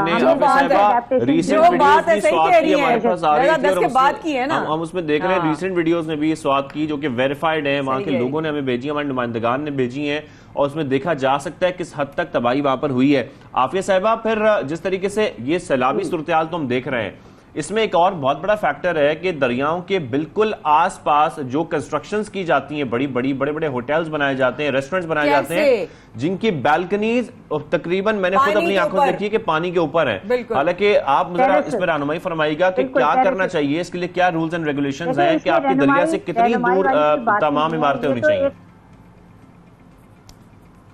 देखिए, कहीं पे भी दुनिया में दरिया के ऊपर आपको बहुत सी आपके टूरिस्ट स्पॉट्स हैं, सारी दुनिया में है, दरिया है, वहाँ पे आपके वॉकवेज बने होते हैं, सब कुछ होता है, उसके ऊपर तो नहीं घर बने हुए होते। ये घर ही है ना, इसमें होटल में जाके आप रहते हैं तो एक रिहाइश की जगह है, उसी पे दुकानें बनी हुई हैं। हम लोग टूरिज्म के लिए जाते हैं जी, हमने दरिया में चारपाइयाँ डली हुई हैं, हमने उसमें पाँव डाल के बैठे, हमने वहाँ ट्राउट खाई वगैरह वगैरह, all well and good in the season जब पानी नहीं होता। लेकिन वहाँ पर इस तरह के पक्के स्ट्रक्चर्स नहीं होने चाहिए किसी भी सूरत में, परमानेंट स्ट्रक्चर जिसको हम कहें ना, हमारा लाइफ स्टॉक चला जाता है। My takeaway from today's session with you is एक तो मैंने बहुत सारी चीजें सीखी, और दूसरा आपने कहा कि ये नाले नहीं हैं, ये भी दरिया ही हैं, और आइंदा मैं तो इसको सही कहूँ, जो आपने मुझे सही किया है, मेरी इस्लाह की है, मैं इसको सही बोलूंगी इंशाल्लाह। बहुत शुक्रिया आफिया जी, आप हमारे साथ मौजूद थी, आपके हमेशा वक्त देने का जो है हमारे लिए बहुत ज्यादा हम सीख कर जाते हैं उसमें, जब भी नशिस्त पे होती है आपके साथ। Thank you so much for taking out time for सुबह सवेरे पाकिस्तान। और अब आपको लेके चलते हैं, आफिया जी ने जो बातें की हैं सीरियसली दैट्स टेक, मतलब मैं इस वक्त उसी शहर में हूँ। शुरू करते हैं अगला सेगमेंट हमारा, एक यंग क्रिकेटर जो फैसलाबाद से जिनका ताल्लुक है। बिल्कुल, और उनसे आपकी मुलाकात भी करवाएंगे। नन्हे बैटर रहे हैं जिनकी वीडियो बड़ी वायरल हो रही है, यकीनी तौर पर आप लोगों ने भी देखी होगी, नहीं देखी तो हम आपको दिखाते हैं। और पाकिस्तान क्रिकेट टीम के मौजूदा बैटिंग कोच मोहम्मद यूसुफ ने देखा इस वीडियो को और उसके बाद बच्चे की बैटिंग की तारीफ की, साथ ही उससे मिलने की ख्वाहिश का इजहार भी किया और मुलाकात भी की। और फिर अगले 2 रोजों में देखा कि उनकी मुलाकात हुई और फिर कम उम्र बैटर के साथ उन्होंने ना सिर्फ नेट पर बैटिंग भी की बल्कि बच्चे के स्किल्स की तारीफ भी की, ये भी कहा कि बच्चा बहुत टैलेंटेड है और ये आगे जा सकता है। तो मेरे ख्याल में इस तरीके से जो बड़ा अच्छा जेस्चर था मोहम्मद यूसुफ का, कि इस तरह बच्चों को मोटिवेशन मिलती है और वो आगे बढ़ने के लिए ना जरा कोशिश भी करते हैं और कि हमारा कोई चांस बन सकता है। आपको इन छोटे से क्रिकेटर से मुलाकात करवाते हैं और देखते हैं कि इस वक्त कहां पर हैं। अस्सलाम वालेकुम जनाब, क्या हाल है आपके? वालेकुम अस्सलाम, मैं ठीक हूँ। ठीक है। आप गुलाम मुस्तफा, मोहम्मद यूसुफ से आपकी जब मुलाकात हुई कैसा लगा आपको? यकीन आ रहा था या बस नॉर्मल सा लग रहा था? जी सलमा, मैं यूसुफ को देख कर मुझे ऐसा लगा कि मैं ख्वाब देख रहा हूँ। और मैं आपको कहना चाहूँगा कि मुझे बहुत ही अच्छा लगा कि उनसे मिलकर, और मैं उनसे रिक्वेस्ट करूँगा कि मुझे अपने पास बुलाएं और अपनी टीम पाकिस्तान की टीम में रखें। इंशाल्लाह अभी आप पाकिस्तानी टीम में बहुत नाम रोशन करेंगे। आपकी बैटिंग स्टाइल हम देख रहे थे, थोड़ी सी ये बताएं कि ये बैटिंग करते हुए आपको कितना अरसा हो गया और अभी आपकी उम्र है कितनी? वैसे 8 साल मेरी उम्र है और मुझे 5 साल हो गए हैं क्रिकेट खेलते हुए। वाह, 5 साल हो गए क्रिकेट खेलते हुए। और वाह। क्या उम्र है इनकी? पता नहीं वो आवाज थोड़ी क्या कट उम्र गई। है आपकी गुलाम मुस्तफा? 8 साल उम्र है। बचपन 8 साल उम्र। मेरे 3 पापा साल ने की बल्ला उम्र से आपने बल्ला पकड़ लिया था? वाह, क्या वाह भाई, क्या बात है, बात है, जबरदस्त है जबरदस्त। भाई, जबरदस्त बात। अच्छा, अब ये बताइए मोहम्मद यूसुफ से आपकी क्या बात हुई, जरा हमें पता तो चले। डिटेल में बताएं जरा ना, डिटेल क्या में मुलाकात बताओ ना, हुई, क्या गप बात लगाई हुई? भाई, कैसे हैं आप? भाभी भाभी का पूछा आपने, उसके बाद आपने क्या बात की उनसे? हम ईशा के घर में हम बैठे थे तो उन्होंने पहले मुझसे मिले और मुझसे कहा कि तू इतनी छोटी उम्र में कैसे खेल लेते हो, क्या बात है तुम में। और फिर उन्होंने थोड़ी सी डिटेल दी और मुझे ग्राउंड में लेके गए, प्रैक्टिस कराई। आधा घंटा उन्होंने मुझ में मेहनत कराई। मैं इतना खुश हूँ कि आधा घंटा किसी पाकिस्तान के कोच ने मुझे मेहनत कराई। और मैं आपको कहना चाहूँगा कि यह मेरी ख्वाहिश नहीं थी, मेरे पापा की ख्वाहिश थी कि मैं उससे मिल सकूँ, लेकिन मेरे पापा उससे नहीं मिल सके। और मैं ये मेरी तरफ से हुआ है, सारा कुछ मेरी वजह से हुआ है और जो मैं चाहता था वही हो गया। आपके पापा मिल सके मोहम्मद यूसुफ से? नहीं मिल सके? मिल सके हैं, लेकिन उन्होंने बहुत ही कोशिश की, वो कभी भी नहीं मिल सके, लेकिन आज मेरी वजह से मिल लगी। आपकी वजह से वो मिल गए। अच्छा, तो आप बड़े होके कौन सी टीम के लिए खेलना चाहेंगे? पाकिस्तान की टीम के लिए? सही बात, मतलब पाकिस्तान। जी, पाकिस्तान की टीम के लिए खेलना चाहूंगा। हाँ भाई, जबरदस्त है। ये तंग कर रही हैं आपको, आपने तंग बिल्कुल नहीं होना। तो गुलाम मुस्तफा, मुझे आप ये बताएं कि आपके, जाहिर बात है जब हम बैटिंग करते हैं ना तो फेवरेट बैट्समैन होते हैं, कोई किसी को फॉलो कर रहे होते हैं, चाहे वो पाकिस्तान से बाहर से, हम सबके कोई ना कोई फेवरेट होते हैं। तो आपके फेवरेट बैटर कौन है जिनके आप जरा स्टाइल को भी कॉपी करने की कोशिश करते हैं या आपका अपना स्टाइल है?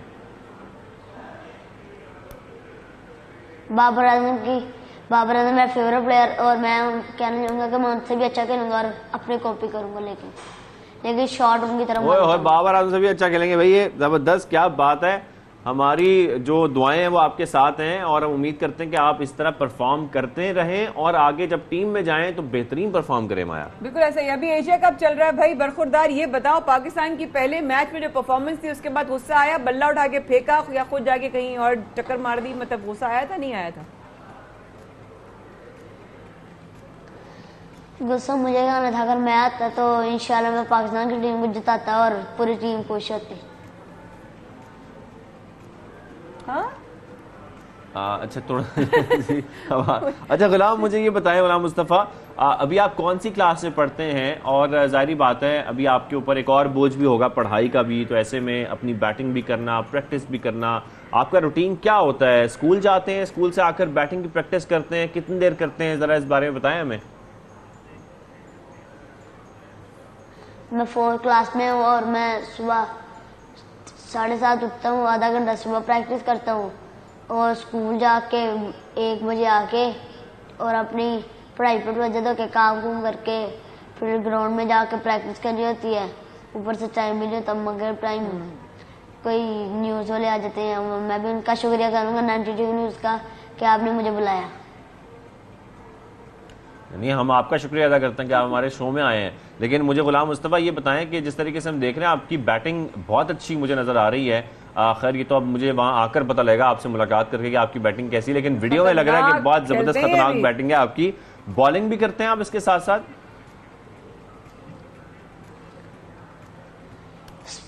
स्पिन करता हूँ। स्पिन करते हैं? जी। अच्छा, चलें थोड़ा सा अब आपने बोलने की भी प्रैक्टिस करनी है साथ में, क्योंकि अगर आपने पाकिस्तान के लिए खेलना है तो कल आपकी तरफ बहुत सारे माइक होंगे, बहुत सारे लोग आपकी तरफ देखेंगे गुलाम मुस्तफ़ा, तो आपने अपनी बोलने की भी जो है ना उसको भी आपने स्किल्स को आगे लेके जाना है। बिकॉज एक स्पोर्ट्समैन जब एक मुल्क के लिए खेलता है तो वो बहुत ज़्यादा उसको उसकी रिप्रेजेंटेशन होती है, फैमिली की रिप्रेजेंटेशन होती है, आपकी तालीम की रिप्रेजेंटेशन होती है। बहुत शुक्रिया गुलाम मुस्तफ़ा, आपने प्रोग्राम में आने के लिए वक्त निकाला। God bless you, may you keep shining. यहाँ पर सबसे पहले पाकिस्तान में शाज़ेब फरमाया। छोटे से वक्फे के लिए तो इजाज़त, we will be right back.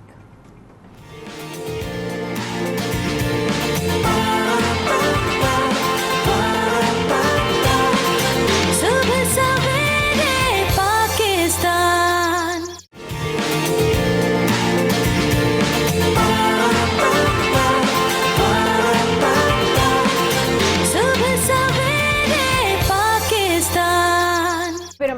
बहुत शुक्रिया। आप देखें सुबह पाकिस्तान शाहजेब और माया के साथ।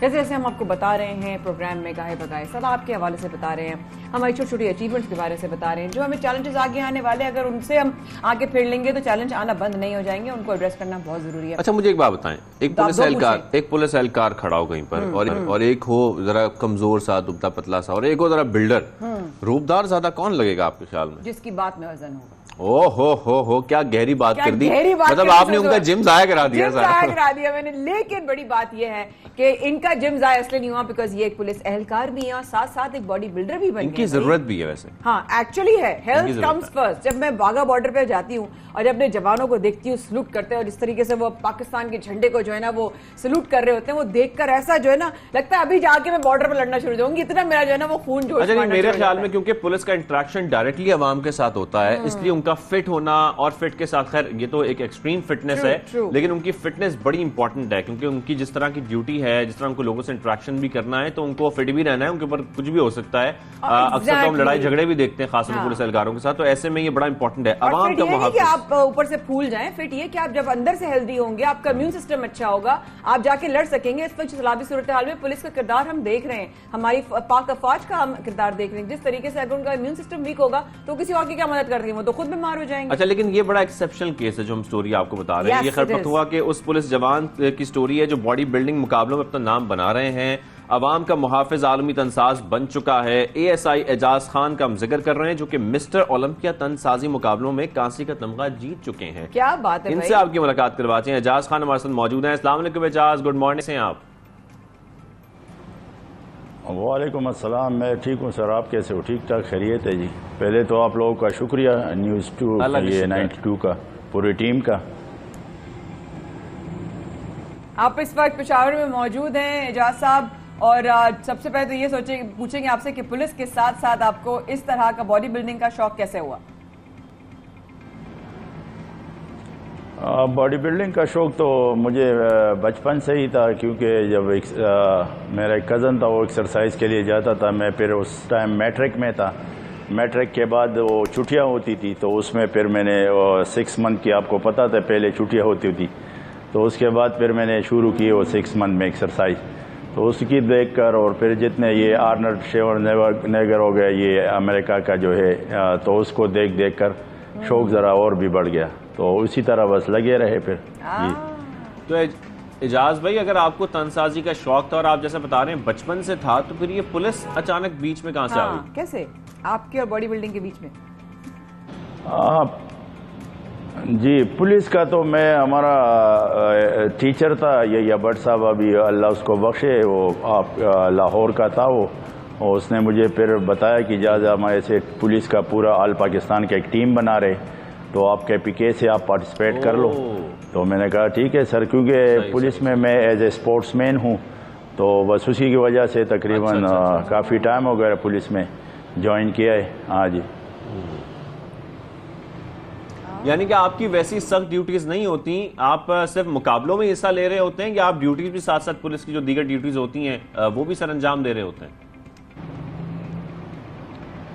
नहीं, बस कभी कभी वो कर लेते, लेकिन ऐसे हमारा जो वो है ना, हम तो स्पोर्ट्स पे है ज़्यादातर, अपनी कंपटीशन पे ध्यान देते, क्योंकि ये बड़ा टफ गेम है ना, डाइट का और फिर एक्सरसाइज का, फिर इतना टाइम नहीं मिलता ड्यूटी के लिए। कभी कभी चले जाते हैं लेकिन ऐसे फुल टाइम नहीं कर सकते हम।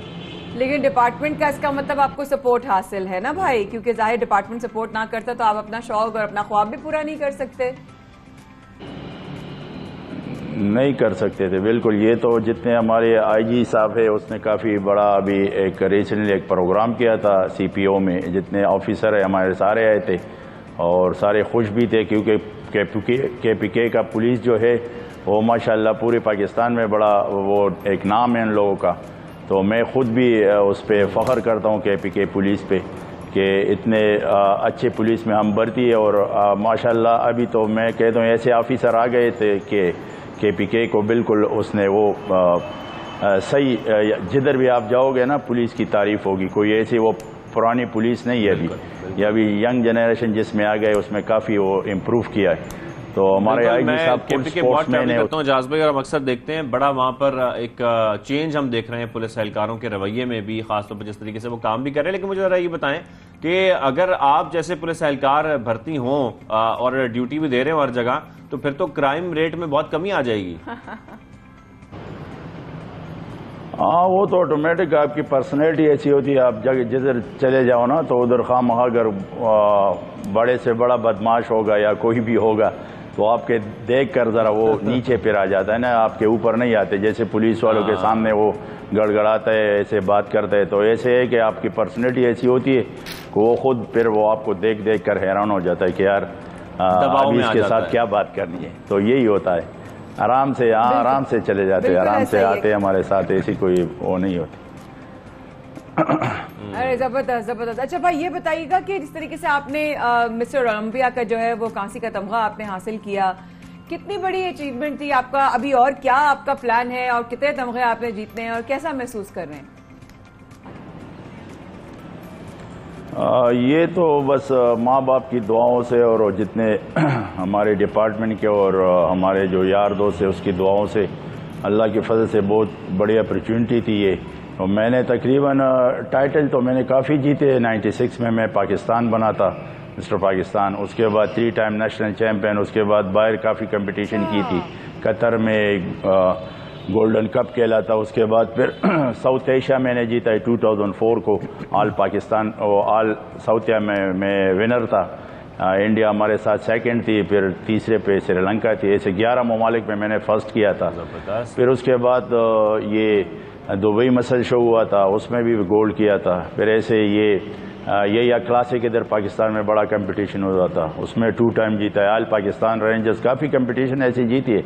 लेकिन ये मैच्योर मिस्टर ओलंपिया जो था इसमें तकरीबन 80 ममालिकों ने पार्टिसिपेट किया था और तकरीबन 300 से ज़्यादा खिलाड़ी थे, क्योंकि ये बॉडी बिल्डिंग का सबसे बड़ा मुकाबला होता है। तो उसमें अल्लाह के फजल से बस मैंने ब्रॉन्ज ले लिए। इंशाल्लाह नेक्स्ट टाइम के लिए। तो आपने कोई सजेशन दिया ऐसा कि भाई जो आसपास के आपके पुलिस एहलकार हैं या आपके जो करीब हैं जो ड्यूटी अंजाम दे रहे हैं, तो किसी ने आपसे कहा नहीं कि आप उनको भी ज़रा ट्रेन करें, उनकी फिटनेस लेवल को ज़रा ठीक करें? बिल्कुल जी, मैंने आईजी साहब से रिक्वेस्ट की थी कि इतना इधर पुलिस लाइन में एक अच्छा सा जिम बना दे कि उसमें जितने ऑफिसर हमारे आते हैं या जितने एहलकार हैं हमारे पुलिस के, तो हमारे पास है ऐसे लड़के हैं कि उसको आप ट्रेन कर सकते, मैं खुद भी ट्रेन कर सकता हूँ। तो आप जितने अच्छे होंगे, अभी बाहर आप चले जाओ, ये अरब इमारात में आप देख लो, जितने पुलिस वाले हो गए, आर्मी वाले, वो बड़े फिट होंगे। आप देखेंगे एयरपोर्ट पे सारे बॉडी बिल्डर होते हैं, क्योंकि इसकी पर्सनैलिटी आप जब वर्दी पहनते हो तो बड़ा मज़ा आता है। और अगर कपड़े भी जो जैसी भी आप होंगे ना, तो उसमें काफ़ी वो होता है, ये पर्सनैलिटी आपकी अलग होती है दूसरे बंदों से। तो वो लोग रेगुलर एक्सरसाइज करते हैं। तो मैं खुद भी मैंने आईजी से रिक्वेस्ट की थी कि सर आप ऐसे कर लो, एक जिम बना दो इधर पुलिस लाइन में। जिम है लेकिन वो इतने इक्विपमेंट उसमें नहीं है, लेकिन ये सब बड़ा सा जिम हो और हर बंदा इसमें आया करे, और जितने हमारी ऑफिसर है, पुलिस एहलकार है, इसमें एक्सरसाइज करते हैं, तो उसमें ये फिट भी होंगे और काफ़ी वो आगे के लिए इम्प्रूव भी और भी कर सकते हैं हमारे पुलिस। राइट। अच्छा एजाज भाई ये बताइएगा कि जिस तरीके से आप अपनी डाइट का ख्याल करते हैं, मेरे सिंध के सिपाहियों को बड़ी ज़रूरत है मजीद जान वान लाने की, तो मेरे सिंध पुलिस के लिए और बाकी और जो पुलिस है माशाल्लाह, उनके जहां पर ज़रा थोड़ा सा और जान पकड़ने की ज़रूरत है, आप उनको क्या डाइट का मशवरा देंगे और आप क्या कहेंगे उनको हेल्थ? पाकिस्तान भर के जितने पुलिस एहलकार हैं, आपको उनके लिए क्या डाइट प्लान? पंजाब में थोड़ा कम लेकिन सिंध में थोड़ा ज़्यादा। डाइट में तो ये कि पुलिस का बड़ा टफ जॉब है। आप लोगों पे 24 आवर ड्यूटियाँ होती है उसकी। अभी आ जाते हैं, फिर गरीब वर्दी ना उतार रहे, फिर चले जाए। एक तो एक प्लान होना चाहिए इसके लिए पूरा, क्योंकि उसको रेस्ट जिधर जब भी आप रेस्ट करोगे आपको नींद मिलेगा सही, आप सही ड्यूटी करोगे। अगर आप एक जगह से आके दूसरी जगह पे पहले चले जाओ, फिर तीसरी जगह से चौथी जगह, तो फिर वो आपके माइंड काम नहीं करता, क्योंकि आप खुद बोर होंगे तो आप अगले को कैसे आप वो करेंगे ना, कोई उसको अच्छी ना मशवरा दे सकते हो। हर बात पे आप इतनी गर्मी में जब उनको ज़रा डिहाइड्रेशन हो जाती है, फिर उसके बाद जैसे ही कह रहे हो 24-24 घंटे की ड्यूटी हो जाती है। सो ट्रू जी, बिल्कुल जी। तो इसको लिए चाहिए कुछ रेस्ट या कोई ऐसे प्लान होना चाहिए कि उसके लिए कोई एक जगह बना दे कि आप इधर आप आके रेस्ट कर लिया करें, अपनी एक्सरसाइज कर लिया करें, उसके बाद आप 2-3 घंटे रेस्ट कर ले, उसके बाद 5 आप उसके बाद फिर आप ड्यूटी का एक टाइम होता है। पुलिस का टाइम नहीं होता, वो हर टाइम तैयार रहता है। तो ये इसमें ये है कि ज़रा फिर उस बेचारों को टाइम नहीं मिलता। तो मेरे जो ऑल पाकिस्तान पुलिस का है ये, इसमें तो ये आप फिटनेस कर सकते हैं पुलिस की ड्यूटी में, पूरा बॉडी तो बड़ा मुश्किल है, डाइट प्लान और ये, क्यों हम तो 7 मील्स लेते हैं, 7-8 मील। क्या आप भी उन तमाम बॉडी बिल्डर्स में शामिल हैं जो कि 12-12, 16-16 अंडे खा जाते हैं? और दूसरी बात ये कि इसके लिए जाहिर बात है जो मुकाबलों में आप जा रहे हैं इसके लिए प्रॉपर एक बजट की जरूरत भी पड़ती है, तो पुलिस इसमें आपकी मदद करती है? हाँ बिल्कुल, पुलिस मेरी मदद करती है, लेकिन 12 अंडे नहीं, 12 वो तो हमारे हिसाब से बड़े जूनियर का थे। हम तो दिन के 40-50 अंडे लेते हैं, एक वाइट लेते थे, फिर 2 किलो चिकन हो गया, ऐसे फिश हो गया, 8 मील ऐसे पूरे दिन में 40-50 अंडे खाते हैं? प्रोटीन और कार्ब्स और ये चीजें हम ज्यादा। हाँ जी, सॉरी जी, आवाज नहीं आ रही आपकी से। अच्छा जी जी जी, नहीं आपकी आवाज आ रही है, हम जरा हैरान हो गए कि आप 40-50 अंडे एक दिन में खा जाते हैं। हाँ जी बिल्कुल, एक दिन में सिर्फ व्हाइट लेते हैं ना, वो एक टाइम में 10-12 ले लेते हैं व्हाइट, ओनली व्हाइट। उसके बाद फिर शाम को ऐसे 10-12 ले लेते, ऐसे हर 3 घंटे बाद 4 घंटे बाद लेते हैं। Thank you, thank you so much साहब, आप आए और बड़ा अच्छा काम कर रहे हैं। हम आपसे मिलकर बहुत अच्छा लगा, बहुत शख्सियत आपकी। थैंक यू सो मच ये प्रोग्राम में वक्त निकालने के लिए। प्रोग्राम में आगे चलेंगे, जल्द में होने वाले वो दाने, वो छाले जो अगर कभी आपकी स्किन पर रह जाएं तो फिर वो खारिश, जलन और तकलीफ का भी बायस बनते हैं। उनके होने की वजूहात क्या हैं, वो क्यों होते हैं? इनको एक मेडिकल टर्म सुना भी होगा, उनको हर्पीस कहा जाता है।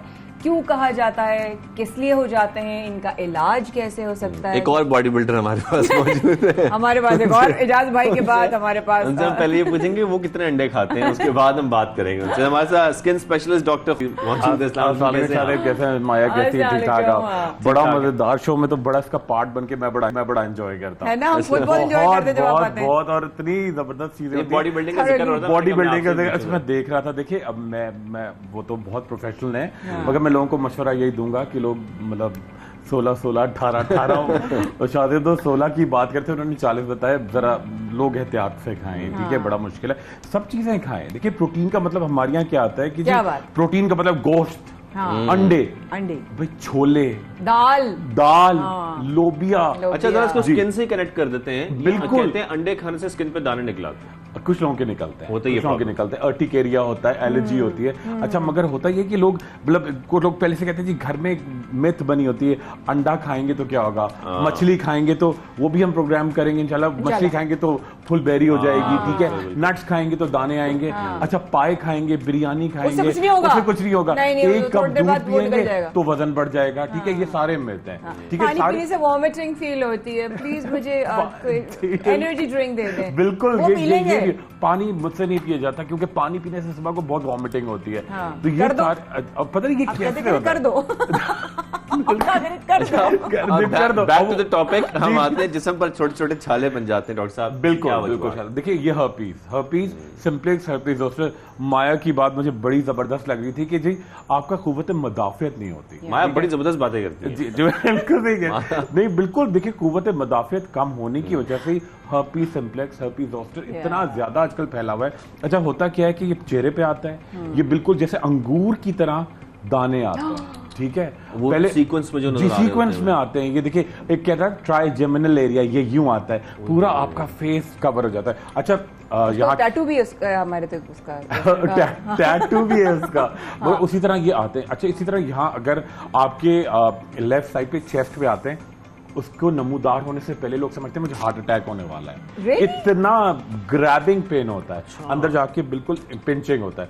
बैक पे होता है, लोग कहते हैं मुझे किडनी का पेन हो गया, ठीक है। इसी तरह से अगर आपकी पूरी किसी बॉडी पार्ट में होता है तो आप समझते हैं शायद मेरा पार्ट अंदर का गड़बड़ हो गया। जब वो स्टार्ट होता है लोग ये कार्डियोलॉजिस्ट के पास भागते हैं। तो होता ये कि आपके वो छाले जो होते हैं वो इतने पिंचिंग होते हैं कि वो आपका वो आपके नर्व्स को जाके अटैक करता है, ठीक है। ये जो वायरस है ये आपके नर्व्स को अटैक करता है। अच्छा होता ये कि 5 फैक्टर्स में बड़ा कॉमन है, या तो थोड़े से बड़े बच्चे जैसे टीनेजर्स होते हैं, 16-17, उनके अंदर इम्यून सिस्टम कम हो, ठीक है। सेकंड चीज ये कि अगर आप कोई माया है, मैं हूँ, शाहजेब है, हमारा पूरा स्टाफ है, कि अगर किसी को डेंगू हो गया, ठीक है, या आपको कोई प्रोलॉन्ग बीमारी हो गई, उसके बाद आपका कुव्वत मुदाफियत कम है, एकदम से वो छाले आएंगे, ठीक है।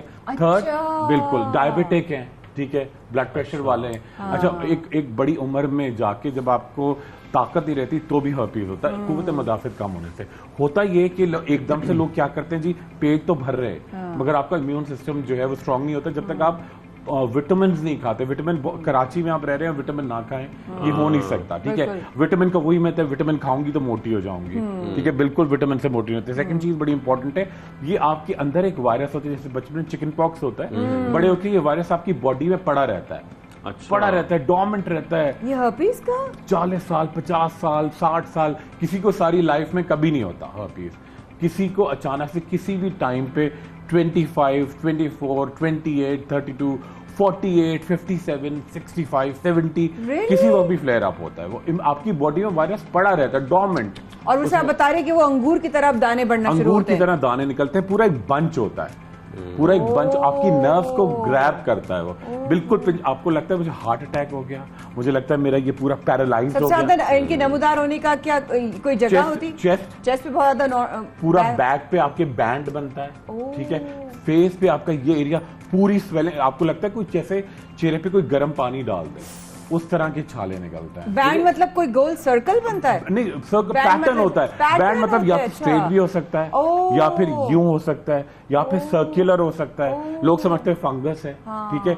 बहुत को आजकल सैलाब के बाद जो सैलाब के एरियाज हैं वहां पे खवातीन हजरात को बहुत ज्यादा हो रहा है, अभी बहुत ज्यादा। अच्छा, ये बिल्कुल ठीक हो जाता है थोड़े दिन के बाद, मगर लोग क्या करते हैं, एंटीबायोटिक्स खा रहे हैं, ठीक है, कोई गलत मेडिकेशन लेके उसको, और आप क्रीम्स लगा रहे होते हैं, बहुत कुछ करते हैं, खुद से शुरू होता है, कुछ नहीं है, लगा लो, ये लगा लो। मैं आपको कल बताऊं, क्रीम हो ना, बिल्कुल। अब मैं आपको बताऊं कि कल एक लड़की को हुआ, और उनकी अम्मी ने क्या किया, वो करके खुद ही घर में किसी डॉक्टर को दिखाया, जीपी को, बेचारे को आइडिया नहीं है क्या है, उन्होंने वही बादशाही फकीरी दीवारों वाली कोई सी वाली मरहम लगा दिया, और उसका इतना बड़ा अल्सर, क्योंकि वो क्रीम लगाने से, जो एक होती है सर्टन नाम से आती है, वो क्रीम लगाती है, पूरी स्किन आपकी उड़ गई, और पूरा जैसे रॉ स्किन, गोश्त बाहर आ जाता है।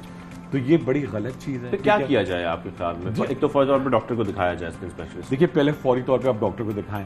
एंटीवायरल थेरेपी बहुत जरूरी है। जैसे एंटीबायोटिक खाते हैं आप इन्फेक्शन में, फंगस में एंटी फंगल खाते हैं, इसमें एंटीवायरल खाना बहुत जरूरी है।